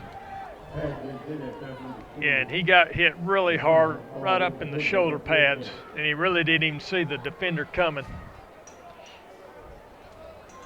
Watch out for the train. So 3 downs and punt for the Trojans on their first possession of the second half. Braylon Jones back on the 40-yard line for this punt. Greenwood gets it off. A low liner picked up at the 40. Jones reverses field, gets by 1, has the wall. Down the sideline, cut off, cuts back inside, gets it inside the 30, and then finally brought down in somewhere around the University 30-yard line. A nice return by Jones. Makai Sandoff on the tackle there. That's basically a +0 kick for the Trojans because they're going to end up at the 30-yard line and University's into the field, and that's where University started their drive.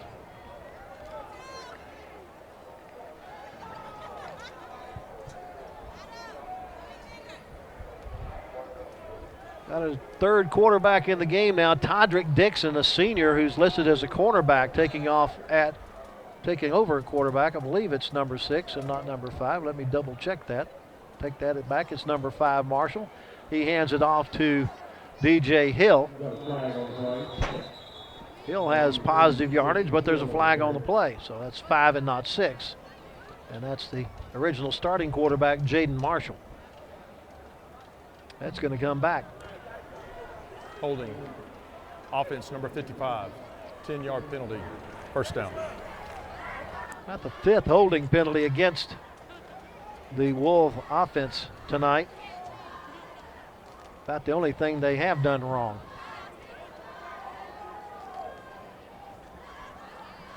Takes it back to the 40 where it's 1st and 20.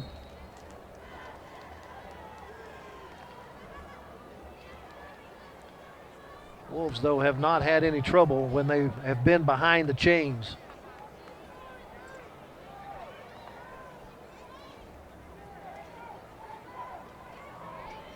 Looking downfield, wide open, and for the touchdown to Chambliss for 40 yards. That was too easy. Yeah.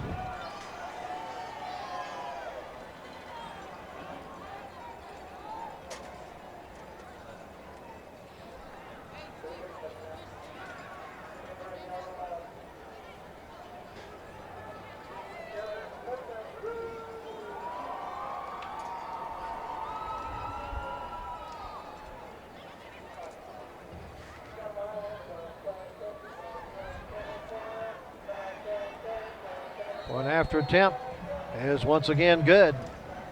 6:49 left to go, third quarter. 40-yard pass to Chambliss for the TD. Ups it to 54-0.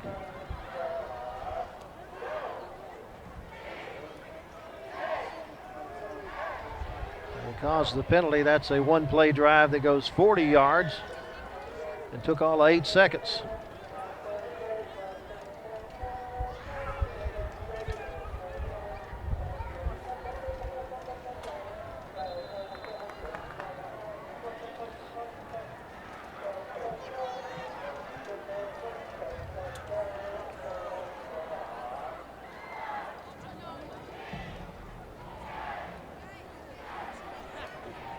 Okay, we got Sandoff number 0 going back deep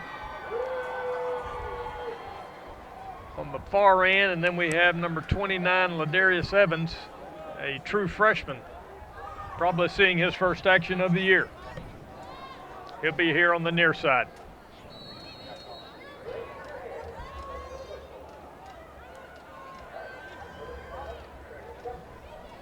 Still Caden Obholt's doing the kicking.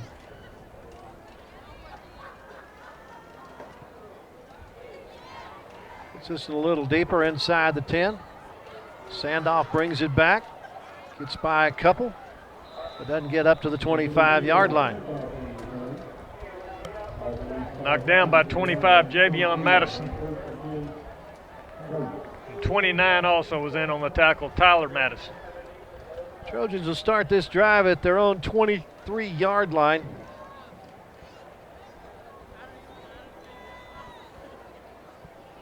Wolves have had the ball twice here in the second half and scored both times, adding to a 40-0 halftime lead. Thomas Chandler's in now again Okay. at QB. Chandler taking over at quarterback with Mackay Sandoff as the running back. Dupree is a tight end to the near side. And a whistle before the snap. Delay game, offense number 4, 5-yard penalty, first down. And there you are behind the chains again.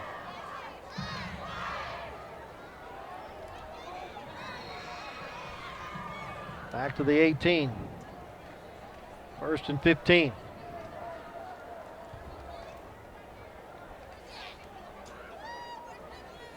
Chandler keeps trying to run around the right side, smothered.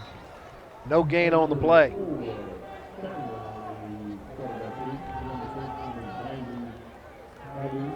Number 90, Emmanuel Akuda, in on the tackle.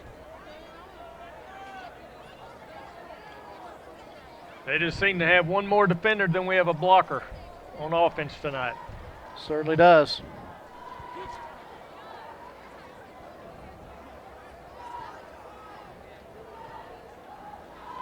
Receiver to the near side with the pink gloves is Adrian Pina. He's in the slot. Handoff, though, goes to Jalen Marshall, trying to bounce it outside. The linebacker shoots the outside and brings him down for a loss back to the 16, -2. Jonathan Smith, number 4, brought him down.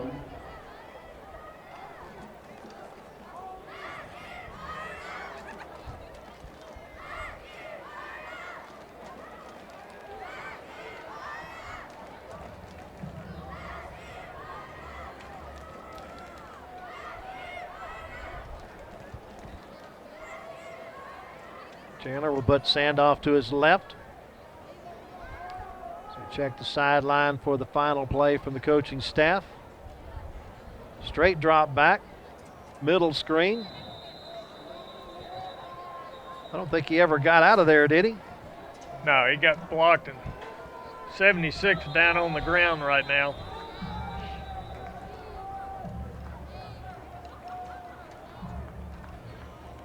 That's Terrell Davis. Now they were going to try to set up a screen pass, but That's what you've been asking for. it got blocked. They're just too quick.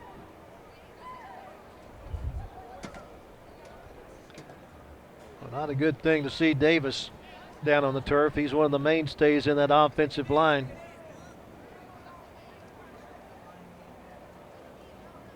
Anthony Sardinetta will be moved over from the defensive side of the ball to fill in for him, at least for this one play. Be either Sardinera or John Zay Fulbright, one of the two. Jerry Williams and Chelsea Hooten, the trainers for University.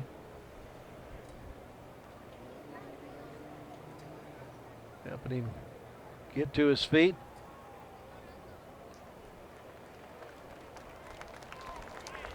At least he's standing on his own and walking on his own power, and that's always a good sign to see. Hopefully it's nothing more than a cramp.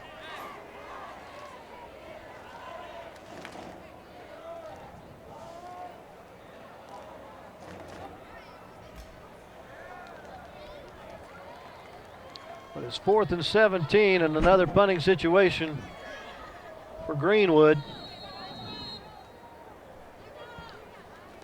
Braylon Jones back on the 50-yard line to receive this punt. Nice punt. Jones goes all the way back to the 40 or the 36 before he picks it up. Get it across midfield, a flag thrown where you normally see a block in the back. So that might come back some yardage from the 50. Marcus Chandler, Lorenzo with that tackle there on that punt return.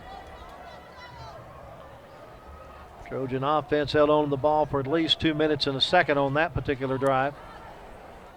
During the return, holding, White 83. 10-yard penalty, first down.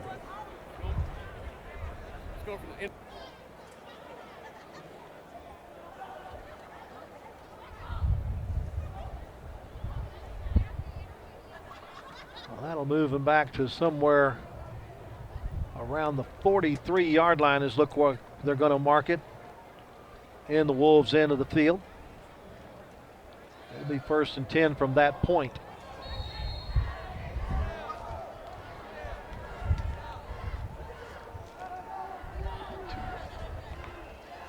Cameron Bates back at the quarterback spot. A high snap, but he's able to bring it down and hand it off. And going straight up the middle was DJ Hill for positive yardage. He picked up about 4 on the play. Ty Wagner knocking him down there at the 47-yard line.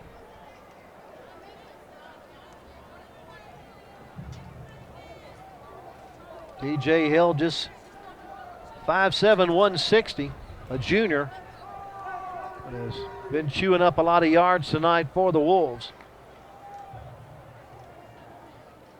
Fake the handoff. Bates around the left side, turns the corner, has the first down, bumped out of bounds at the 44, and then we have a couple of flags thrown, and I'm not sure why we have flags thrown.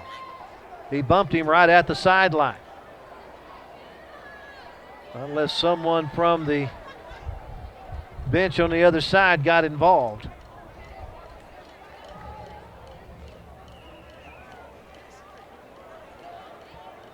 He got down to the 43 for. After the play, personal foul, defense number 6, 15-yard penalty, automatic first down. So personal foul penalty against Brown. Moves it from the 43 down to the 28-yard line in University's end of the field after that 10-yard pickup by Bates. Hand off to a new running back. This is Zurich Humes, I believe number 17. Yep. Yeah, Anthony Sardinetta knocked him straight down to the ground for a loss. First time we've seen Humes tonight. He's a sophomore, listed as a quarterback, 6'1", 170, but in on the running play there. Got no gain on the play. 2nd and 10 at the 28.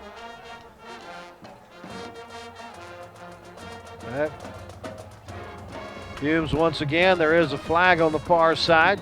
I believe we're going to have illegal motion called against the Wolves.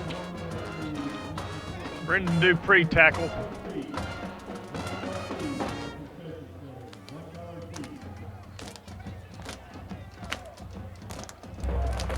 Offsides, defense number 18, 5-yard penalty, 2nd down. Apparently the Trojans jump. Brings up a 2nd down and 5. Sebastian Cervantes comes in, number 56, and left defensive end for University. At the University 23-yard line.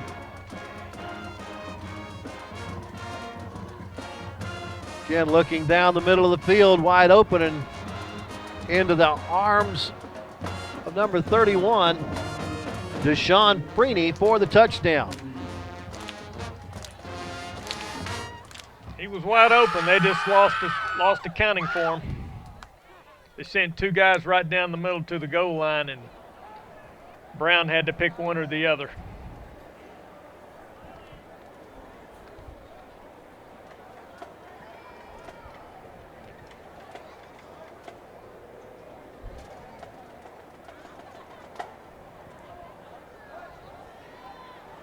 Took them 1 minute and 48 seconds to go 57 yards in 4 plays.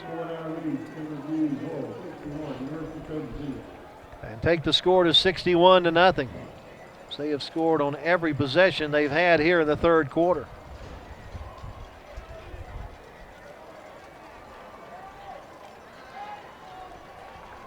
They're scoring based on that passing game they have in the second half. They are pretty much wide open for some long gainers.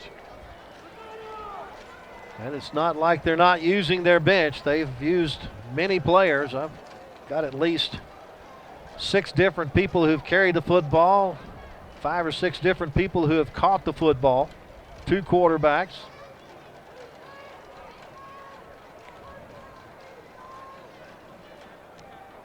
Well, Timberview just spreading the wealth around tonight. putting 61 points on the board with still 15 minutes left in the contest. All right, they're going to move number 29, Ladarius Evans, over to the far side to receive this kick, because that's where they've been kicking to. And Mekhi Sandolph, he'll be on the closer end to us. Maybe try to take some wear and tear off of Sandolph here. I wouldn't mind seeing a reverse on this kickoff, Well, that's true. just to try something. It goes out of bounds after it passes the 20-yard line. I believe that'll allow the University to get the ball at the 30, will it not? Yes, it will.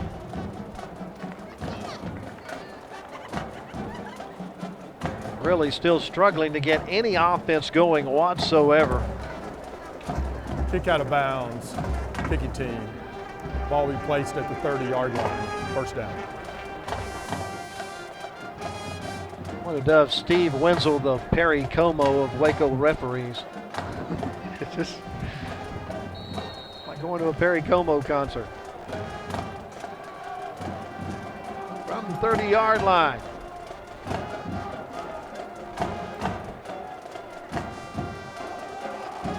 Chambers back in at the quarterback spot.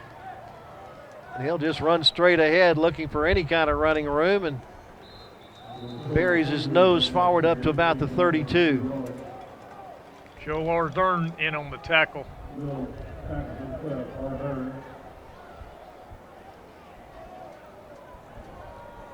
They mark it all the way up to the 33, so give him a 3-yard gain. Timberview definitely has their second team defensive line in at this point.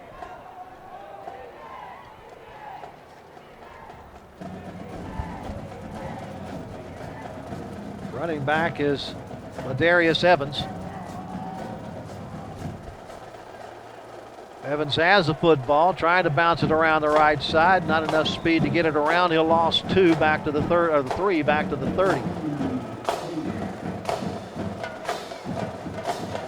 Jordan Sanford, number 8, the free safety, with that tackle.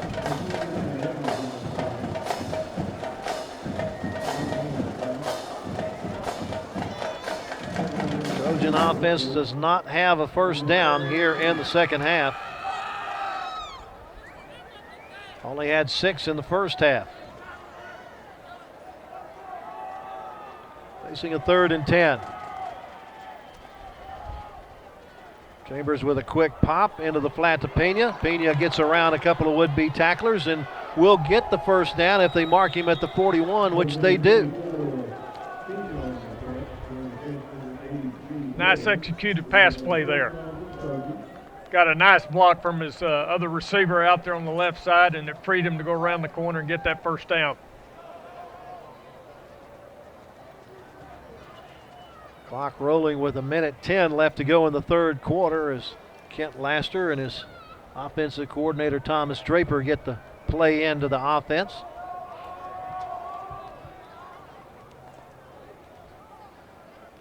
Fake the handoff to Evans, and keeping it is Chambers, and he'll be down in the backfield. 44 Cayenne Krim with the tackle there. Loss of 2 back to the 39. 2nd and 12.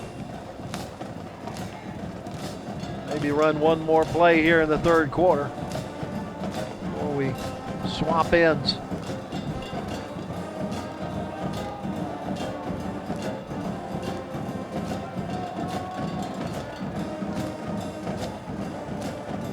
Quick pitch into the flat to Sandolph, has some running room and bumped out of the sideline after he gets across the 45, or looks like they'll mark him right at the 45. James Ozula with the tackle, number 37 for Timberview. Picked up 6, got halfway to the first down, 3rd and 6. With the play going out of bounds, 11 seconds left in the quarter. We'll get one more play.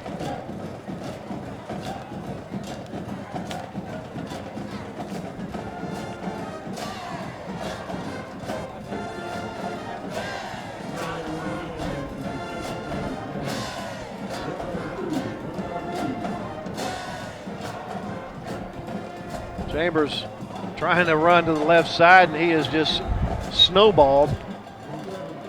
Could not even get his motion going forward. Yeah, Cayenne Krim, no one touched him. Number 44 in on the tackle. 5-yard loss back to the 40, brings up 4th and 11. And that will bring us to the end of the third quarter. Our score as we head into the final 12 minutes is Timberview 61 and University nothing. Let's take this opportunity to recognize our crew from Waco ISD TV. Working cameras tonight, LJ Maldonado and Jesse Maldonado, along with Tyrell McSpadden.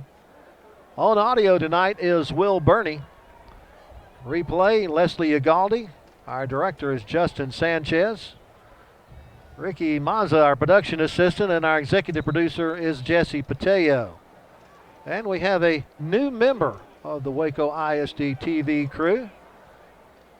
New production assistant, Ellie Burney.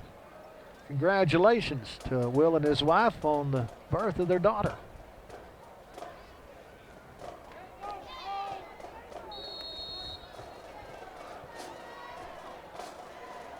All right, we swap sides. Ball's at the 40 in University territory.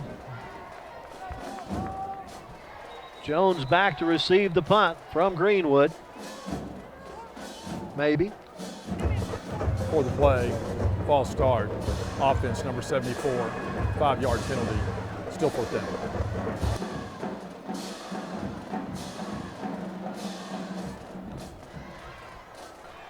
Drop it back to the 35.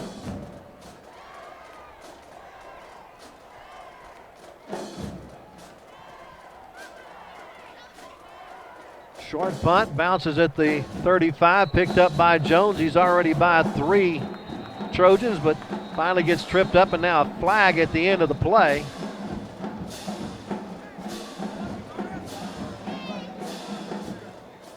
Not sure what that flag could have been about, but we'll find out in a moment here from Steve Wenzel. Trojans at least picked up 1 first down in that drive. Their first down of the second half.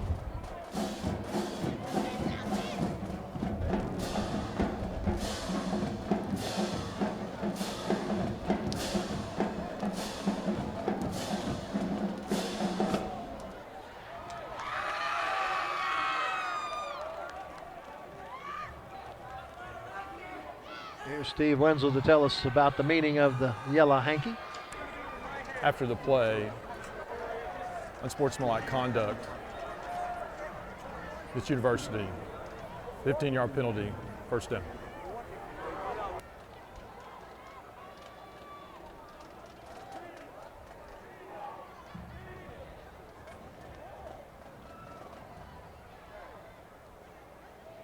I've lost count of unsportsmanlike conduct penalties. Been at least 12, I think. Well, he returned the punt, and he was running, and then all of a sudden you heard the whistles blow, and then the University guy tackled him, and that's what he got the unsportsman for. And I don't understand that. I don't either. Why would the whistles blow if he was still up and not running? Still up and running. And I think that's what the Coach Laster's asking.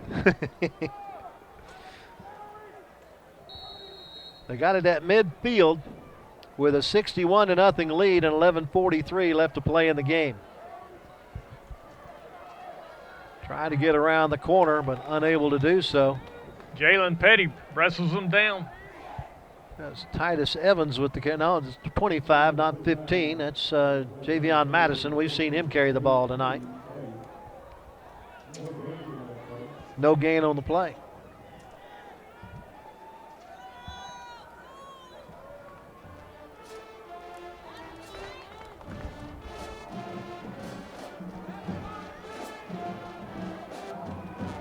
.17 running the offense now. That's Zurich Hume as the quarterback. He's the 3rd-string quarterback. We've seen him in as a running back in one play. He'll hand the ball off in the backfield to Zach Essage. We've seen him on defense. Now he gets to run the ball on offense. They have picked up a 1st down. Larry Brown rode him out of bounds.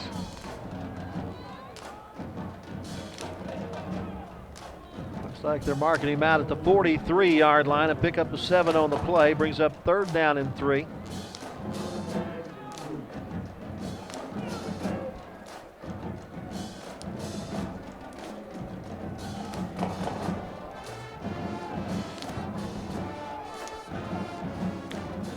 Joined in the backfield by number 47, Brandon Marks. Marks is the blocking back. Hands it off to Essage, straight ahead. Has the first down and more. Wiggles his way down near the 30-yard line.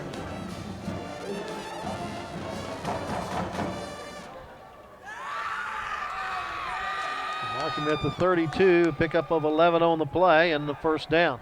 Larry Brown again on the tackle. Free safety. Be surprised if the ball gets outside of the hash marks at this point. Everything should be run between the hash marks. Right.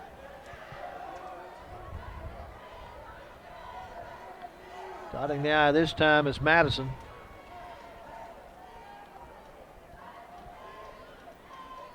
He'll take the handoff, bounce it to the right, cut back inside, heads for the side for the goal line, and tripped up when he gets near the 10. Then trailed to Gray, brought him down right there to the 8-yard line. Picked up 23 down to the 9, and it's 1st and goal.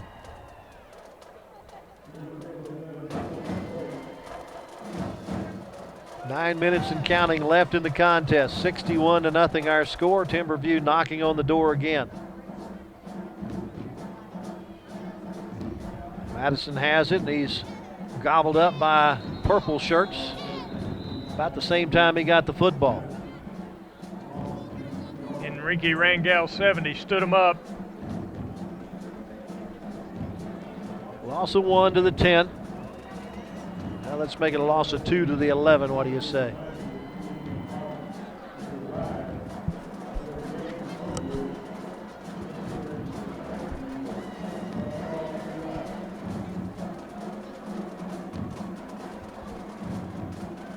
Junior running back Madison takes the handoff around the left side, has some opening, and will take it right to the goal line, but held short by a yard. Once again, 6, Larry Brown with another great tackle. He stuffed him right there at the 1-yard line, kept him out of the end zone. Larry Brown has been very active for his first night in a university uniform. Like what we see out of him.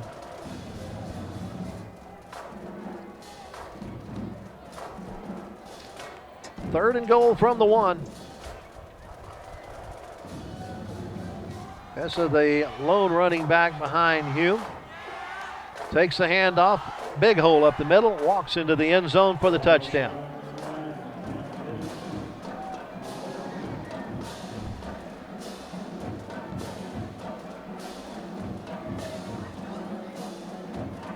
$50 yards in 7 plays. Took 4 minutes and 11 seconds.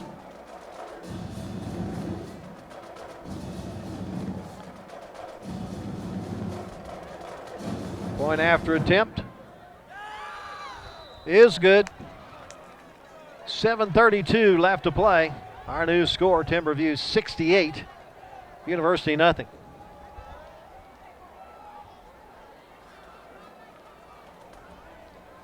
Timberview has not been stopped in this second half of play. They have scored in every possession they've had in this half.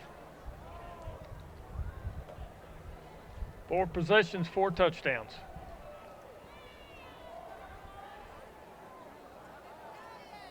About 240 yards of offense in this second half, I believe.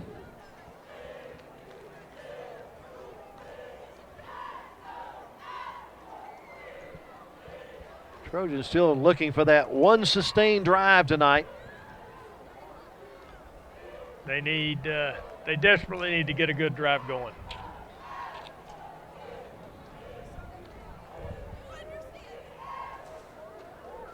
Ladarius Evans on the near side and Jalen Marshall on the far side, number 3, to receive this kickoff.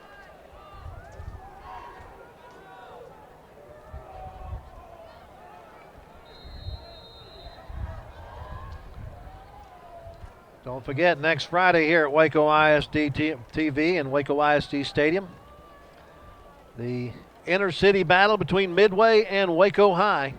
We'll have it for you right here on Waco ISD TV.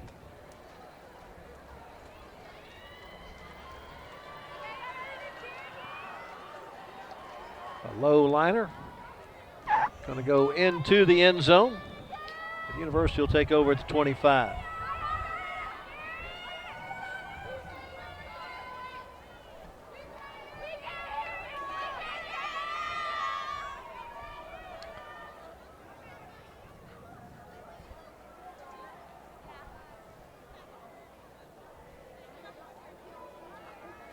It's been a bad day at Black Rock for the Trojans tonight.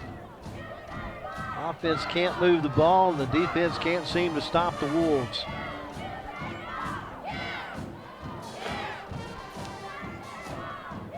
Well, it wouldn't be a bad time to try some of your new plays that you haven't brought out yet, just to see if they can work or not.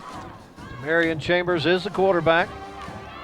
Hands it off to Sandoff. Mackay trying to turn the corner. Can't do it. A loss of 1 on the play. Cedric Bird with that tackle. Second verse, same as the first. Yeah, they're just a really quick defensive team.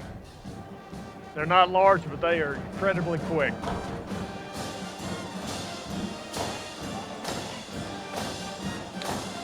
Once again, they were a playoff team a year ago. 10-2 last year. Back to pass, plenty of time. Now rolls to the right, has some running room, and runs out of bounds at the 25. Gains back that yard they lost.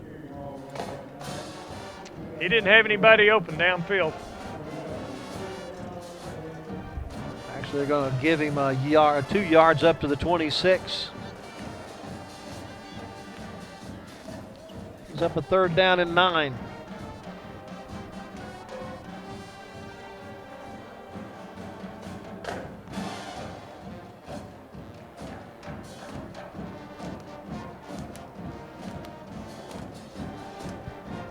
Dupree will be the H-back to the left of the formation.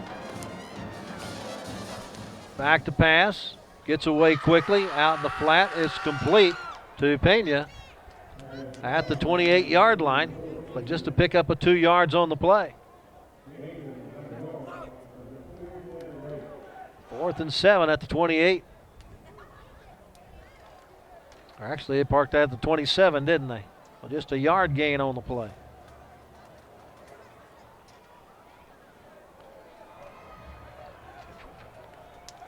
Fourth down there. Greenwood gets the kickoff. Nobody back to receive it this time. It takes a sideways roll and will be killed at the 43-yard line in Timberview's end of the field. 5 minutes, 29 seconds left in the contest. The Timberview Wolves cruising 68-0 over University and have the football. That was a 32-yard punt there.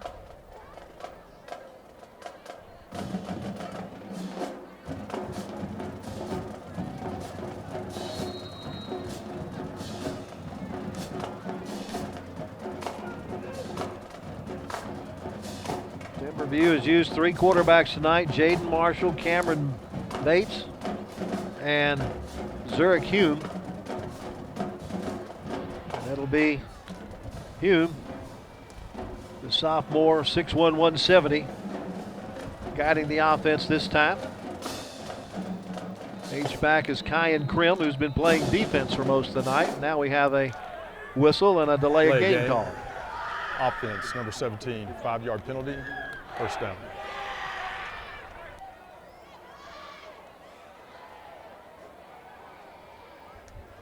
That'll take it back to the 38. And the Wolves into the field. On the roll, Hume looking to throw, has a man wide open, and it's incomplete off the fingertips of Micah Sanders.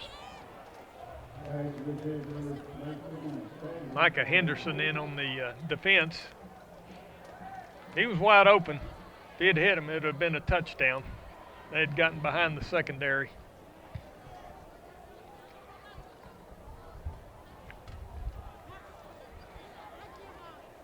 Wide out to the far side is Tyler Madison. We've seen him mostly as a running back tonight. The running back will be Javian Madison. Blocking back is Krim. Handed off to Madison, follows Krim's block up to the 40, maybe the 41-yard line. Gain of about 3. Shoestring tackle, E.J. Eccles, 12 for University. Brings up 3rd down and 12 at the 41. Trojan defense looking for its first stop of the second half here as the clock rolls with 4:50 left in the contest.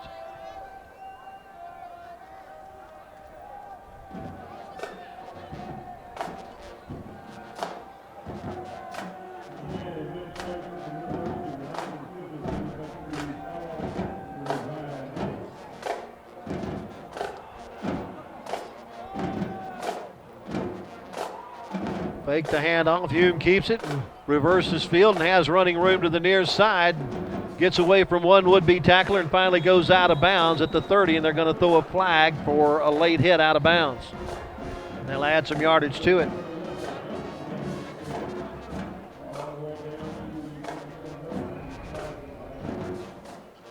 Going to say he went out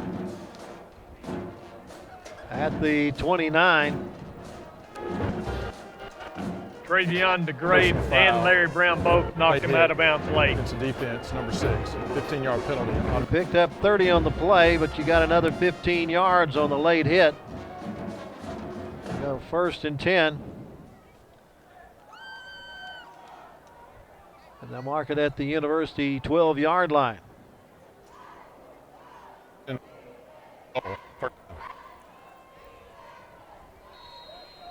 He's used that microphone so much the battery's running out on him. Hume takes the high snap, keeps the football going around the right side, and brought down at about the 3-yard line. Micah Henderson and Dantrell DeGrave finally bring him down. The 2nd and 1. They can get a first down without the touchdown. 3:30 and counting left in the contest. Timberview sniffing the end zone one more time, up 68-0.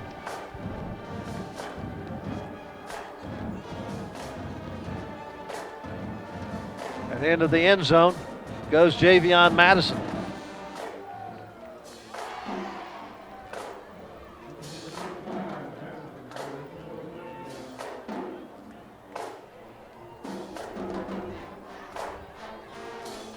Well, despite the delay of game penalty, they were able to overcome the 1st and 15. And get into the end zone.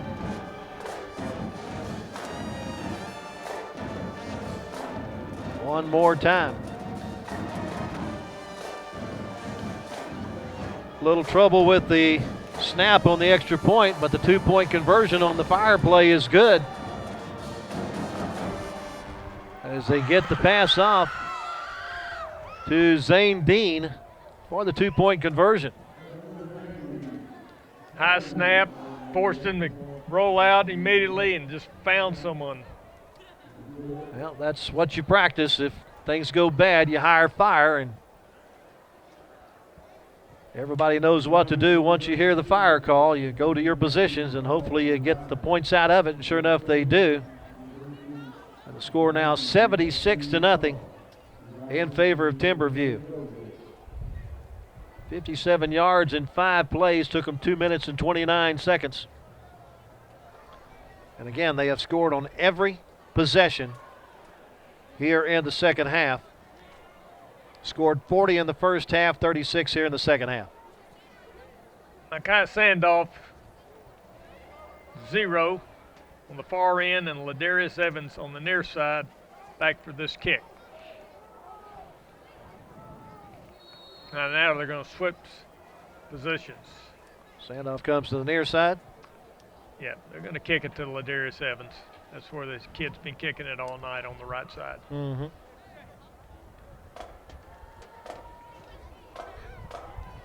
Evans backs up to the 5. Coming to the near side, looking for the wall. It's not there. Goes down at about the 16-yard line.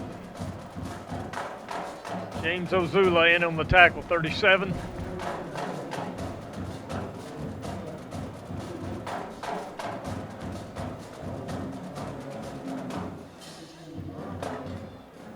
Trojans got one last chance to get something clicking on offense tonight, but it's just not been there against the Wolves defense.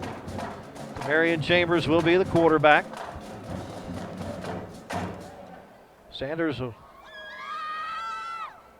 Sandoff will join him in the backfield.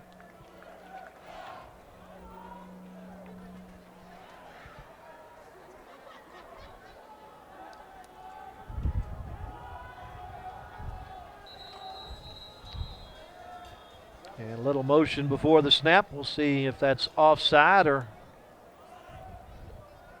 illegal motion. It's illegal motion against, or actually a delay call against University.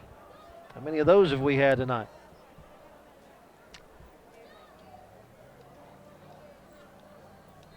Far too many. Yes, sir.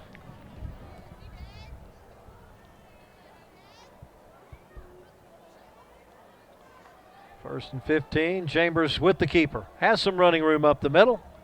Gets it up to the 15-yard line. Gain of 4 on the play.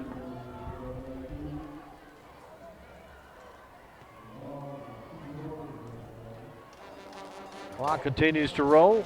We'll be under 2 minutes after this snap.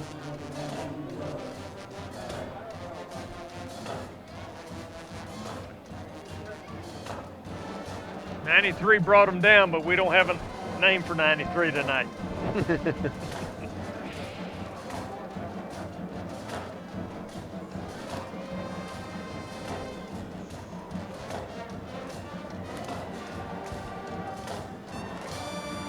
Chambers to throw, and it's almost picked off.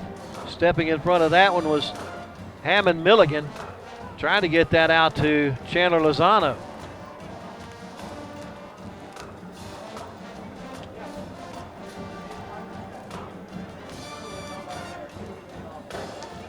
Despite the incomplete pass, they will keep the clock running.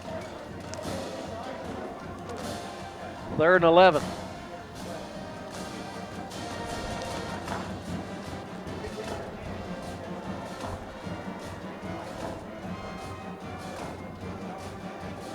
Play clock down to 5. Get it off.